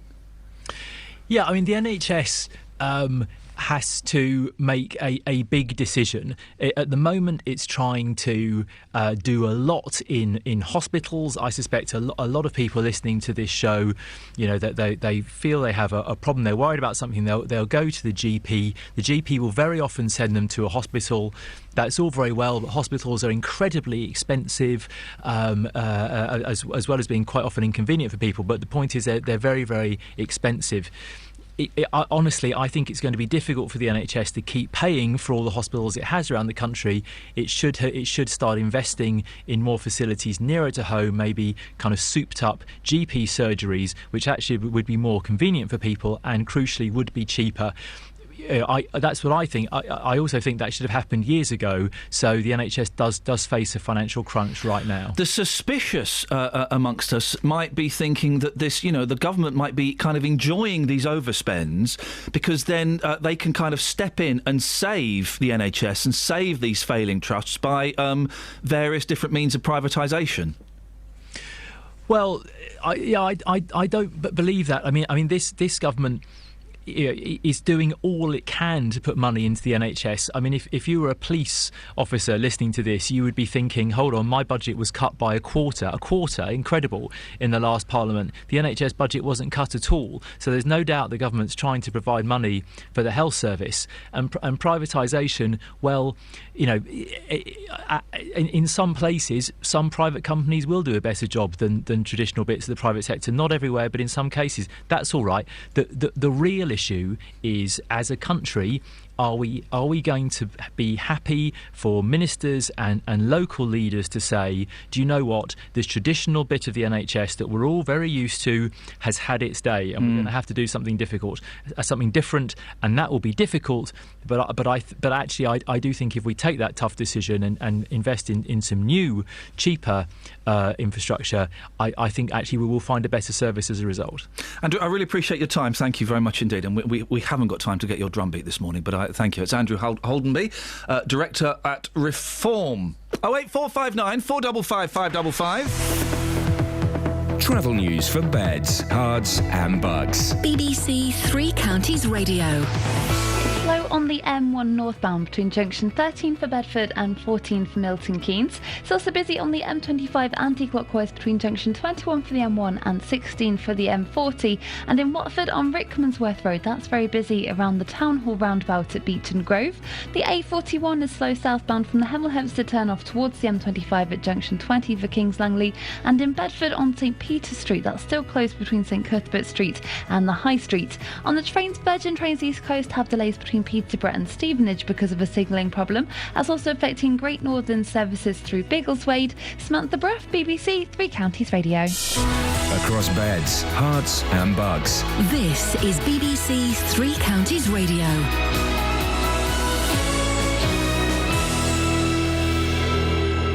It's 8:30. I'm Simon Oxley. The BBC understands from security services that forensic tests are expected to confirm that a Buckinghamshire man was among 11 al-Shabaab fighters killed in Kenya at the weekend. He's believed to be 25-year-old Thomas Evans from Woburn Green, a convert who changed his name to Abdul Hakim and told his family he'd joined the Somali Islamist group back in 2012. A Bedford councillor is defending today's unveiling of a blue plaque in the town in honour of anti-apartheid campaigner Archbishop Trevor Huddleston. It's going ahead despite allegations against him of gross indecency with children in the 1970s. And an investigation is underway after a 25-year-old man died in police custody in Luton. Istiaq Yusuf was arrested on Saturday morning on suspicion of domestic violence. Three Counties Sports. BBC Three Counties Radio. An 85th minute goal from captain Wayne Rooney gave England a 3-2 win in Slovenia in their European Championship qualifier. The win maintains England's 100% record in the group, with Jack Wilshere scoring twice as they recovered from a 1-0 half-time deficit. I'm happy with my goals tonight. I hope I can get a few more. You look at the top midfielders in the past for England, Lampard, Gerrard, Scholes. They're always on the score sheet, so that's something that I look to, and hopefully I can get a few more in the future. Former Watford manager Slavisa Jokanovic, who guided the Hornets to the Premier League, is back in work just days after leaving Vicarage Road. Jokanovic is the new manager of Israeli champions Maccabi Tel Aviv. Elsewhere, former Brentford boss and former Watford Academy manager Mark Warburton is the new manager of Rangers. In motor racing, Bedfordshire driver Nick Tandy was part of the winning Porsche team in the Le Mans 24-hour race. Tandy from Pavenham joined Formula One driver Nico Hulkenberg and New Zealand's Earl Bamber for Porsche's first win at Le Mans since 1998. A bit of luck, a bit of preparation, a good deal of talent from the team, the crew that know how to make a car work around this circuit, because we didn't have a lot of practice time, so there were slight differences between the three Porsche cars, and I think ours was probably the best one. And former Milton Keynes Red Bull F1 driver Mark Webber was in the Porsche team that finished second. And England's cricketers are 2-1 down in the 5-match one-day series after losing by 3 wickets to New Zealand at Southampton. England were all out for 302, with the tourists reaching 306 for 7 with an over to spare. BBC Three Counties News and Sport. The next full bulletin is at 9. Call 08459 455 555. BBC Three Counties Radio. By the way, everyone tweeting various degrees of consternation and anger in some cases about the Councillor Colleen Atkins and the decision to carry on putting a plaque up, a blue plaque, to celebrate Archbishop Trevor Huddleston, founder and leader of the anti-apartheid movement in South Africa, and also enjoyed the attention and company of young boys to one degree or another. Lots of you interested about. I've got to say, Tony Fisher kind of dug that story up and has been working on that. So thank you, Tony. That was excellent bit of research and journalism there. Thank you very much. We got any texts on that? Yeah, this one from Janet. I know I'll be castigated, but I think that councillor was treated badly by Mr. Lee. Surely we can honour the good someone does while recognising he was flawed. There's flawed and there's playing with bare bottoms of young boys. Do you know what I mean? And that's what he was doing. No, you're wrong on that one, but thanks. Tony, it says, I don't know how you contained yourself. I nearly punched my kitchen door. Don't do that, Tony. I was genuine then. I apologise. No, I don't apologise, actually. Quite often, I don't get angry about stuff because I'm not that bothered about it. Or if I do, I manage to keep it in. But then I was proper angry about it, really angry, and it spilled over a bit. But I'm not sorry, actually. So there you go. Well, I'm sorry for the boss because you will get a complaint later on. Well, the thing is, over recent years, we've heard a lot of that kind of line of defence, which was, but think of all the good work they did. Does that justify the bad things they did? No, it doesn't. When that's the bad thing, when child abuse is the bad thing. No, it doesn't. Just brings back the idea. I mean, during the Savile cases, you heard of victims being told to pipe down. Don't you know how important he is to us at the hospital? And with Savile, definitely, if he hadn't have been doing that good work and raising that money, then a lot of that abuse, A, wouldn't have been able to happen because he wouldn't have been in that position of privilege, and B, would have got the reports of it would have been taken a lot more seriously a lot earlier. Maybe slightly different with his archbishops, but often the good work, even when they're alive, means people turn a blind eye to the rape of children. I'm sorry to put it so bluntly, but, you know, that's what happens. Maffin Hanslope takes a different tack on this one. He says, I took someone else's Kit Kat back in... She's got a voice back, hasn't she? Yeah, her voice is back, isn't it, eh? I took someone else's Kit Kat back in 1972. Yeah. As it's over 40 years ago, it doesn't matter. He says, time doesn't make any difference. Those victims will still be living with what happened, and the added injustice of having spoken up and been told to pipe down. What's interesting is, thank you, Tony Fisher. He sent me a picture of a page of the document, and I wonder what's in that massive paragraph that's been redacted. Well, yeah, that's what we got. And the redaction, it's a huge chunk that's been redacted, OK? Now, the redactions, it could just be a name and address. You know, it could just be a phone number that they don't want us to know. But redactions always makes us suspicious, doesn't it? Doesn't it? Here's a text from Anonymous in Bedford. Colleen Atkins, portfolio holder for community safety. You have to be joking after that interview. How safe was the community with Huddleston in it? I was abused in my childhood. And that interview highlighted that nothing has changed in the corridors of power and the old boys network still exists, even if it's exposed what you've done. Oh, here we go. This is from the documentation, OK? Let me read this. What more evidence does Colleen need? And she's aware of this evidence. This is from the actual documentation. In each case, the allegation, this is after the redacted bit, the allegation against the bishop is exactly the same. That he pulled a... if you've got young ears, you know what? Maybe switch to something else or cover them up, because this isn't particularly... You know, it's not particularly pleasant, OK? Right? Done? Good? We're safe. Good. In each case, the allegations against the bishop is exactly the same. That he pulled a boy onto his lap, put his hand underneath his trousers and pants, and fondled his bottom on the bare skin. That's not sitting a lad on your lap and give him a cheeky little slap, or, you know, which is inappropriate if it's not your kid. This is, you know, he pulled a boy onto his lap, put his hand underneath his trousers and pants, and fondled his bottom on the bare skin. Bishop Huddleston, who was interviewed in some detail, specifically admits the evidence of the prosecution witness to be true. He says it happened himself. However, he strongly resists any suggestion that his actions with these children were indecent. He's one of those people that doesn't think it's wrong to put your hand down the trousers of young boys and touch their bums. He's one of those people. He doesn't think it's wrong. He maintains that what he did was purely a demonstration of affection for the children. Yeah, it's an inappropriate demonstration of affection. OK? What more does that councillor want? That's the evidence. He's admitted he did that. What more evidence does she want? Is it OK because it wasn't full intercourse? You know... This is the stuff that was reported. What about the other stuff that we didn't see? Oh, I'm properly angry. Thank you, Tony. Andrew's in Hatfield. Morning, Andrew. Morning, Ian. What would you like to say, boss? I can't believe that someone ignores the question so much like she did this morning. Which of the ignored questions specifically? Just the question of how are you giving this person a blue plaque? Yeah, I was saying, are you happy to give angry. Are you happy to award a blue plaque to someone who does this? Oh no, we're not awarding the plaque for this. No, I know that's not what I'm asking. That's not the question. Did I overreact, Andrew, do you think? No, not at all. I think if the complaint comes through for what you said to her, I think the best place for that complaint would be in the bin. Well, I mean, listen, with the BBC we have to take everyone's complaints seriously, and it will be taken seriously.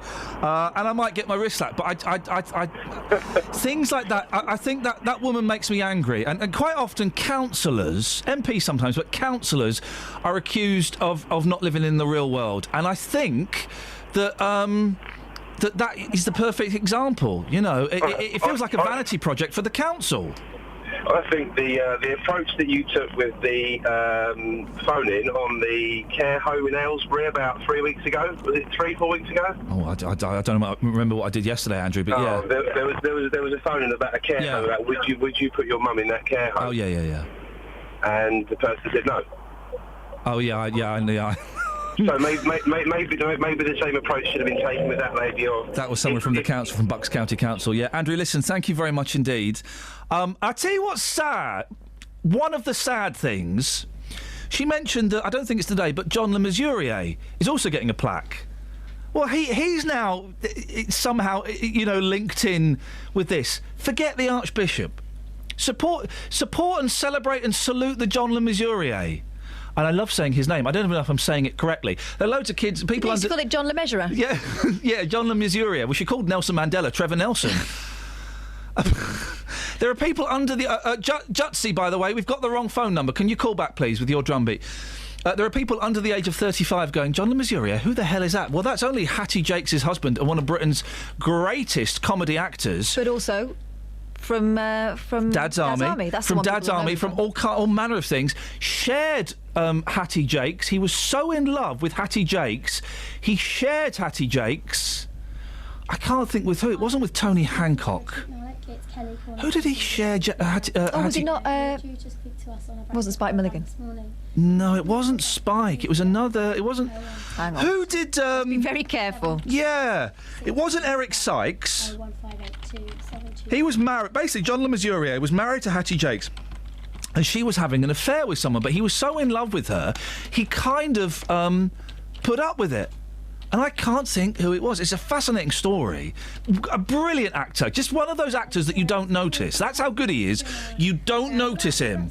Tall, thin, old guy. Was always old. Very distinguished. Very distinguished. Just drop a line in, and it was amazing. 08459 455 555. Who am I thinking of? Thinking of somebody. We'll get there in the end, anyway. Stuart's in Woburn Sands. Good morning, Stuart. Morning, Ian. What have you got for us, boss? Oh, hang on. You want to play this? Name the beat that this song comes from. Yes, that's correct. Yeah, I've got a beat for you. Away you go, sir. Lay down them fat ones.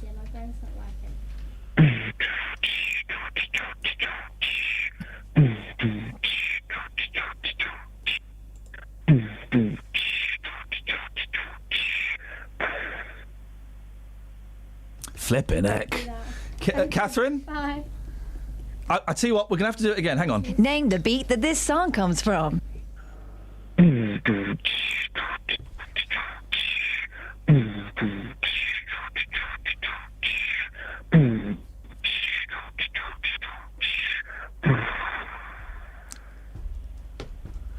Buddy, you're a boy, you're a big boy playing in this... Don't start. No, never felt more humiliated in my life. Remember that time when Stuart called in and he was playing name the beat that this song comes from, and I thought it was that Queen song, "We Will Rock You." Do you remember that time? And I was singing it, and Stuart just went, "No." Oh, I never felt more humiliated in my life. Catherine? Oh. I've got a hint if you want a hint. Go on. No, whoa, since when did we start taking hints for name the beat that song comes from? Can you do it again? Hang on a minute, here we go. Name the beat that this song comes from.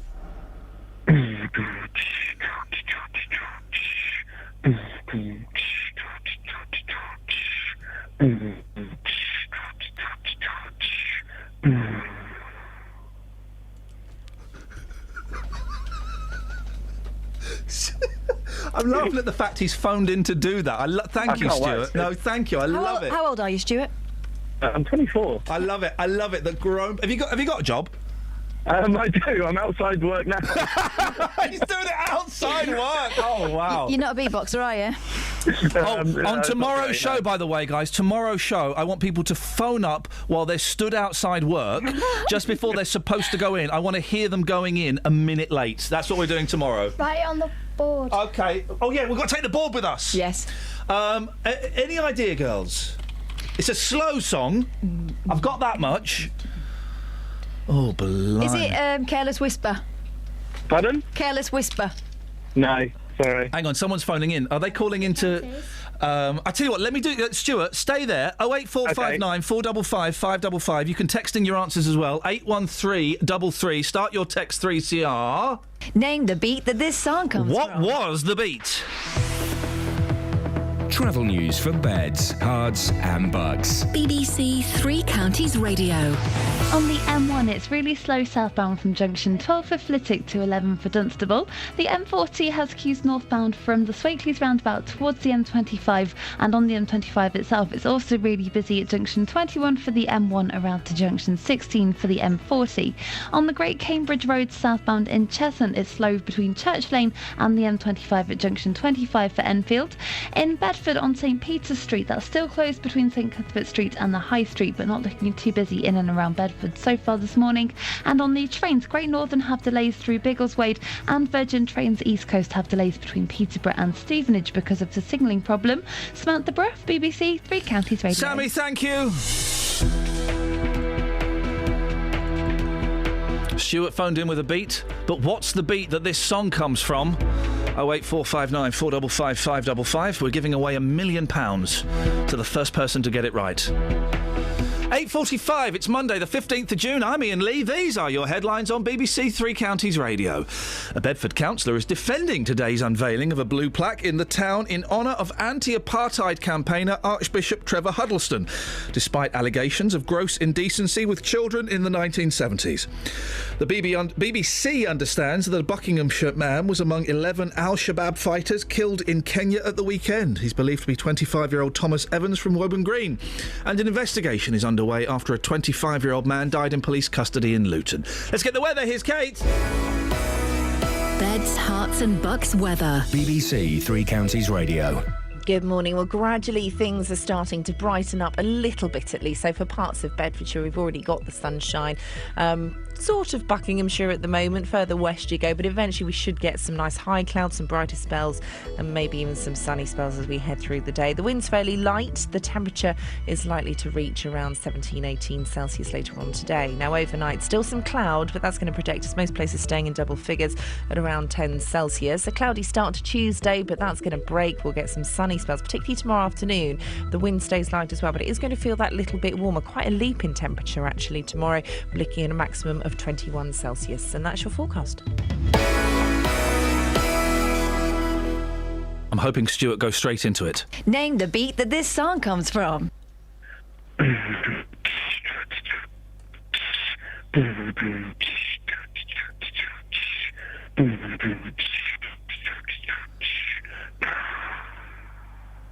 Someone has texted. Someone has tweeted in, Andrew. Stuart, sorry. Andrew's tweeted in. I'm going to go with it.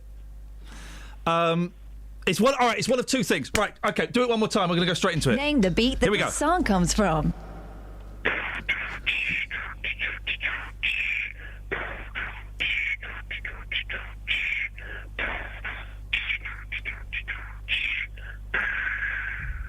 Pure and simple, gonna be there. No. Okay. Am I that bad? No. All right, Andrew. You're banned for the rest of the week. Okay. Hang on a second. A few lessons that I need to learn. How you could ever hurt me so.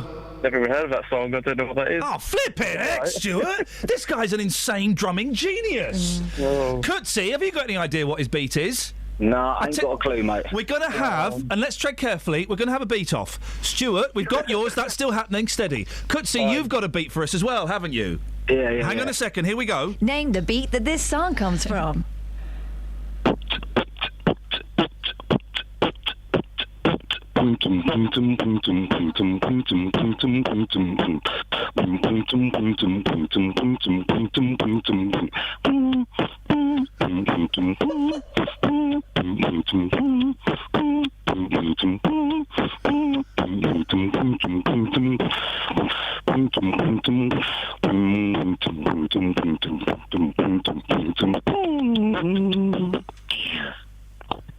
Yeah? Is it called Pumpton Pumpton? I'm so sorry, Stuart. That was amazing. Was that how many people are there doing that, Kutsi? Just me, mate. Shut up! No human being is capable of making that many sounds at one time! Listen, I'll come down to your Three Counties radio right now and do it to you live if you want. Well, we're going off air. I'm sure Jonathan would love to have you. Do you know what? I'll meet you in the car park and we'll have a jam. All right, listen, we'll get you in one day. Stuart, can you name Kutsi's song? It was Billie Jean, wasn't it, Kutsi? Oh, of course. How many years of your life have you wasted learning to do that, young man? Listen, mate, I started when it all first started. I was 14 years old. I was doing it at Tropicana Beach, under 18s. I'm 45 now. I love it. Do you know what? Beatboxing, when it's done well like that, I just love it. I find it so fascinating. Something like this. Oh, here we go.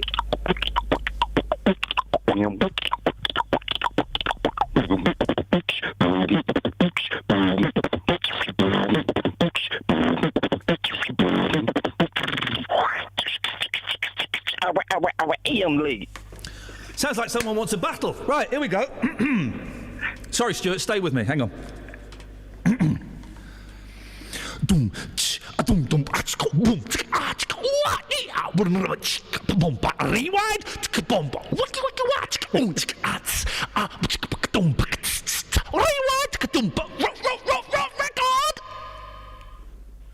Brilliant, mate. Yeah, wasn't it though? Absolutely. Wasn't it, though? It was. See, you're a legend. You're a good sport. We'll speak to you soon. All right, then, mate. Thank you, mate. Ta-ta. He was good, Stuart. He was too good. Can I bow out after being shown up like that, you know? No, you weren't shown up. You've been a good sport. We've got no idea what your song is, Stuart. Do it again. No, we can't get him to do it again. The poor bloke. Ryan's got an idea on Twitter. Go on, what's Ryan's idea? Ryan thinks it might be the M&S food porn music by Groove Armada. No, that's not what I'm thinking of. Is it Serge Gainsbourg? Je t'aime? No. Do you want a quick hint? Yeah, go on. It's on your sound wall. Oh, I know exactly what it... Oh, hang on a second. Let me get it. It is... Is it that? No. Is it this? No. Is it that?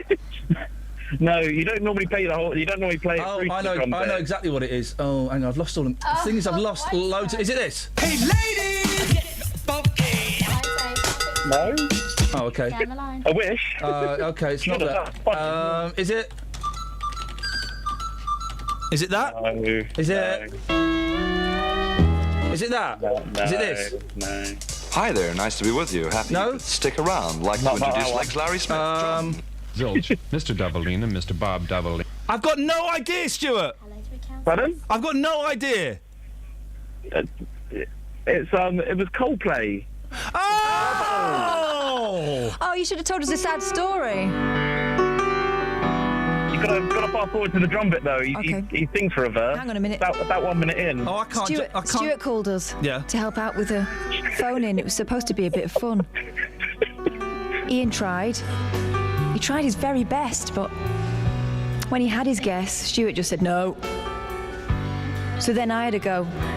I got it wrong as well. 10 minutes went by. Kutsi came on and pwned us all with his beatboxing.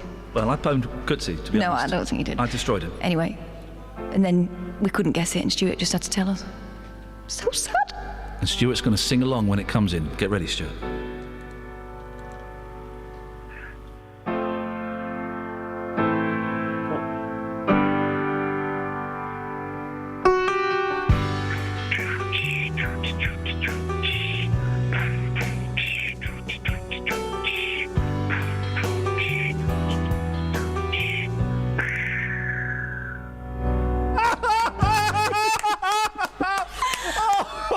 Stuart, I can't believe he's sitting outside work doing that. Oh, Stuart, you've made me laugh so much. Thank you so much, mate. Oh, yeah, I bet there's work now, hadn't I? Have a nice day. Take care. Ta-ta. Oh, bless him. When you hear it, yeah, and he was really good. We got him to do that about a dozen times. I know, bless him. He stayed on the phone. Kutsi was all right, but I'm more than happy to give him a few pointers. My favourite thing is when I say rewind in like a funny record voice. And Was that you? I thought you were scratching. No, the mate, phone it was in me. there. Oh, right. Scratching. Dave's on the line. Hello, Ian. Isn't it funny?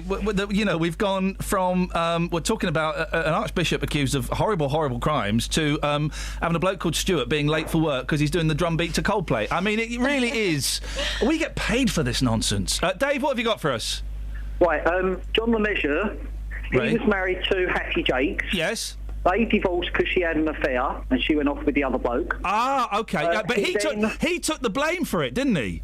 Yeah, he blamed himself. He took the hit. He was like obviously involved in his work and that, and didn't spend enough time with her. Yeah. But he remarried a woman called Joan, I believe her name was. Right. But then she went off and had an affair with Tony Hancock. It was Tony Hancock. And Tony Hancock felt so guilty on how bad John was feeling, he basically sent her back. The old days were incredible, weren't they? They were. That's John LeMessurier. He's a brilliant actor, isn't he? And I'm glad he's getting a blue plaque. That's the council doing one thing right, because he's one of those actors that you just don't notice, and that means he's doing a good job, I think. Ian? Yes, Dave? His obituary in the Times read, words to the effect of John LeMessurier would like his friends and family to know he conked out. Well, good for him, Dave. Thank you very much indeed.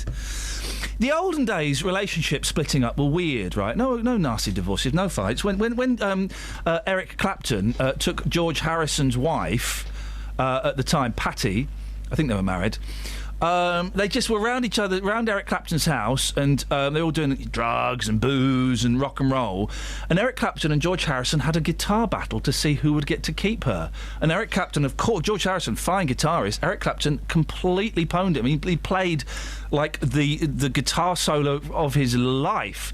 And Harrison kind of started playing the and he went, "I just can't do that. She's yours." That's incredible, isn't it? How does she feel about that? Such a romantic story. Was she there? Was she the judge? Like, she had to step. She had to step outside. They said this is a man thing. She had to step outside. Wow. And they did it while she was outside, and they called her back in, and she said, "Well, who am I going home with?" And George says, "You might as well stay here. I'm off." So she wasn't bothered either way, then. Incredible. It's incredible. Incredible. Have we got any texts? Yeah, the man who lived with Hattie Jakes was Peter Butterworth, says Mickey Luton. That's not the one we've got named in by Wikipedia, but I mean... Sid James, says Lynn. I don't know why, probably Hattie Jakes. Kath? Yeah. Can you tell the listeners... What? How Eric Clapton and George Harrison decided that Pattie Boyd was going to leave George? Was it a lie? Yes, mate, yeah. I don't know what you're laughing at, Motley. No, it wasn't. No, genuinely, it wasn't a lie. It actually happened. No, it did actually happen. I've got it in the Beatles book and an Eric Clapton book. I'll show you. Yeah. No, they didn't. What actually happened, and this is true, is Eric Clapton kind of went to George Harrison. "I really fancy your wife. I think I'm in love with her. Can I have her?" Yeah. And he said, "Well, go on then." And that is genuinely, hand on heart, pretty much how it happened. Yeah. Well, and maybe then, if people just started asking, they might actually get what they want. all right then, Is Kelly. that just... What? I'm asking you. I don't understand what your actions are saying. Get down, get down, get down. Well, you're a bad girl, baby, and I don't want you around. Mixed messages. Catherine. So get down, get down, get down. Well, you're a bad girl, baby, and I don't want you around. Are you going the right way? Kathy, have we got any texts? Yeah. Hello, Kansas. Could you read some? Good. Oh, mate. Come on, mate. It's the last 2 days here in Luton, and let's not end on a bad note. Kathy? What did you just call me? I said Kath. Okay, all right. I Kath. don't know. Thank you. Bye. Someone says buy Eric Clapton's autobiography. I've read it. Okay, bye. This is an awkward ending to the show, isn't it? There must be a way of... I know how to end it.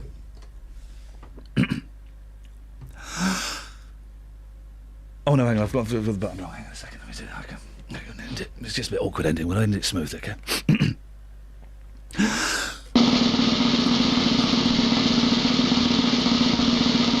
Ta-da! Travel news for beds, cards and bugs. BBC Three Counties Radio. In Bedford, it's looking quite busy now with St Peter's Street being closed between St Cuthbert Street and the High Street. On the A404 in High Wycombe, it's slow at the M40 junction 4 for the High Wycombe Handry Cross roundabout, and that's looking slow on all the approaches. The M40 is also slow northbound at the Denham roundabout, and from the Swakeleys roundabout all the way to the M25, it's looking quite busy on the speed sensors. The M25 is slow anti-clockwise from junction 18 for Chorleywood to 16 for the M40, and it's also busy on the M1 northbound between junction 13 for Bedford and 14 for Milton Keynes. Samantha Bruff, BBC Three Counties Radio. Sammy, thank you very much indeed. Excellent stuff. Thank you, Shags. Thank you, Kels. Thank you, Kath. Oh, I say. Back tomorrow at 6. Ta-ta. Local and vocal across beds, hearts and bucks. This is BBC Three Counties Radio. Thank you, Ian. Good morning. Welcome to the JVS show. I'm Jonathan Vernon Smith. It's Monday, it's 9 o'clock, and on today's Big Phone In, Should we keep Rolf Harris in prison for longer for writing a song about his victims? A lawyer representing victims of Rolf Harris has called for him to be kept in prison for longer after writing a song about his victims. The song, which was leaked to newspapers this weekend, contains lyrics which refer to his victims as slimy little woodworms. In another verse, Mr. Harris invites girls to come and join the feeding frenzy, presumably referring to the money his victims have received. Liz Dux from the law firm Slater & Gordon has told the BBC the fact Rolf Harris is joking about his crimes in this song shows that he's not apologetic and therefore he should be denied any early release. Well, I want your reaction to this morning. Do you think we should keep Rolf Harris in prison for longer for writing a song about his victims? Pick up that phone, come on and have your say. Here's my telephone number. It's 08459 455 555. This is the JVS Show on BBC Three Counties Radio. I'll take your call in just a second, but first let's get the latest BBC News. It's 9:01. Here's Simon Oxley. The headlines: Councillor defends controversial Bedford blue plaque, investigation into Luton custody death, and Buckinghamshire man reportedly killed in Kenya. BBC Three Counties Radio. A Bedford councillor is defending today's unveiling of a blue plaque in the town in honour of anti-apartheid campaigner Archbishop Trevor Huddleston. It's going ahead despite allegations against him of gross indecency with children in the 1970s. The Director of Public Prosecutions said there was insufficient evidence to warrant taking criminal action, but told police to warn him about his behaviour. Councillor Colleen Atkins says they considered the allegations. I have to say that we thought long and hard before going ahead with this blue plaque, because we had to balance out allegations that are over 40 years old with the work that Trevor Huddleston did for many, many people. An investigation is underway after a 25-year-old man died in police custody in Luton. Istiaq Yusuf was arrested on Saturday morning on suspicion of domestic violence. Bedfordshire police say they believe his death is not connected to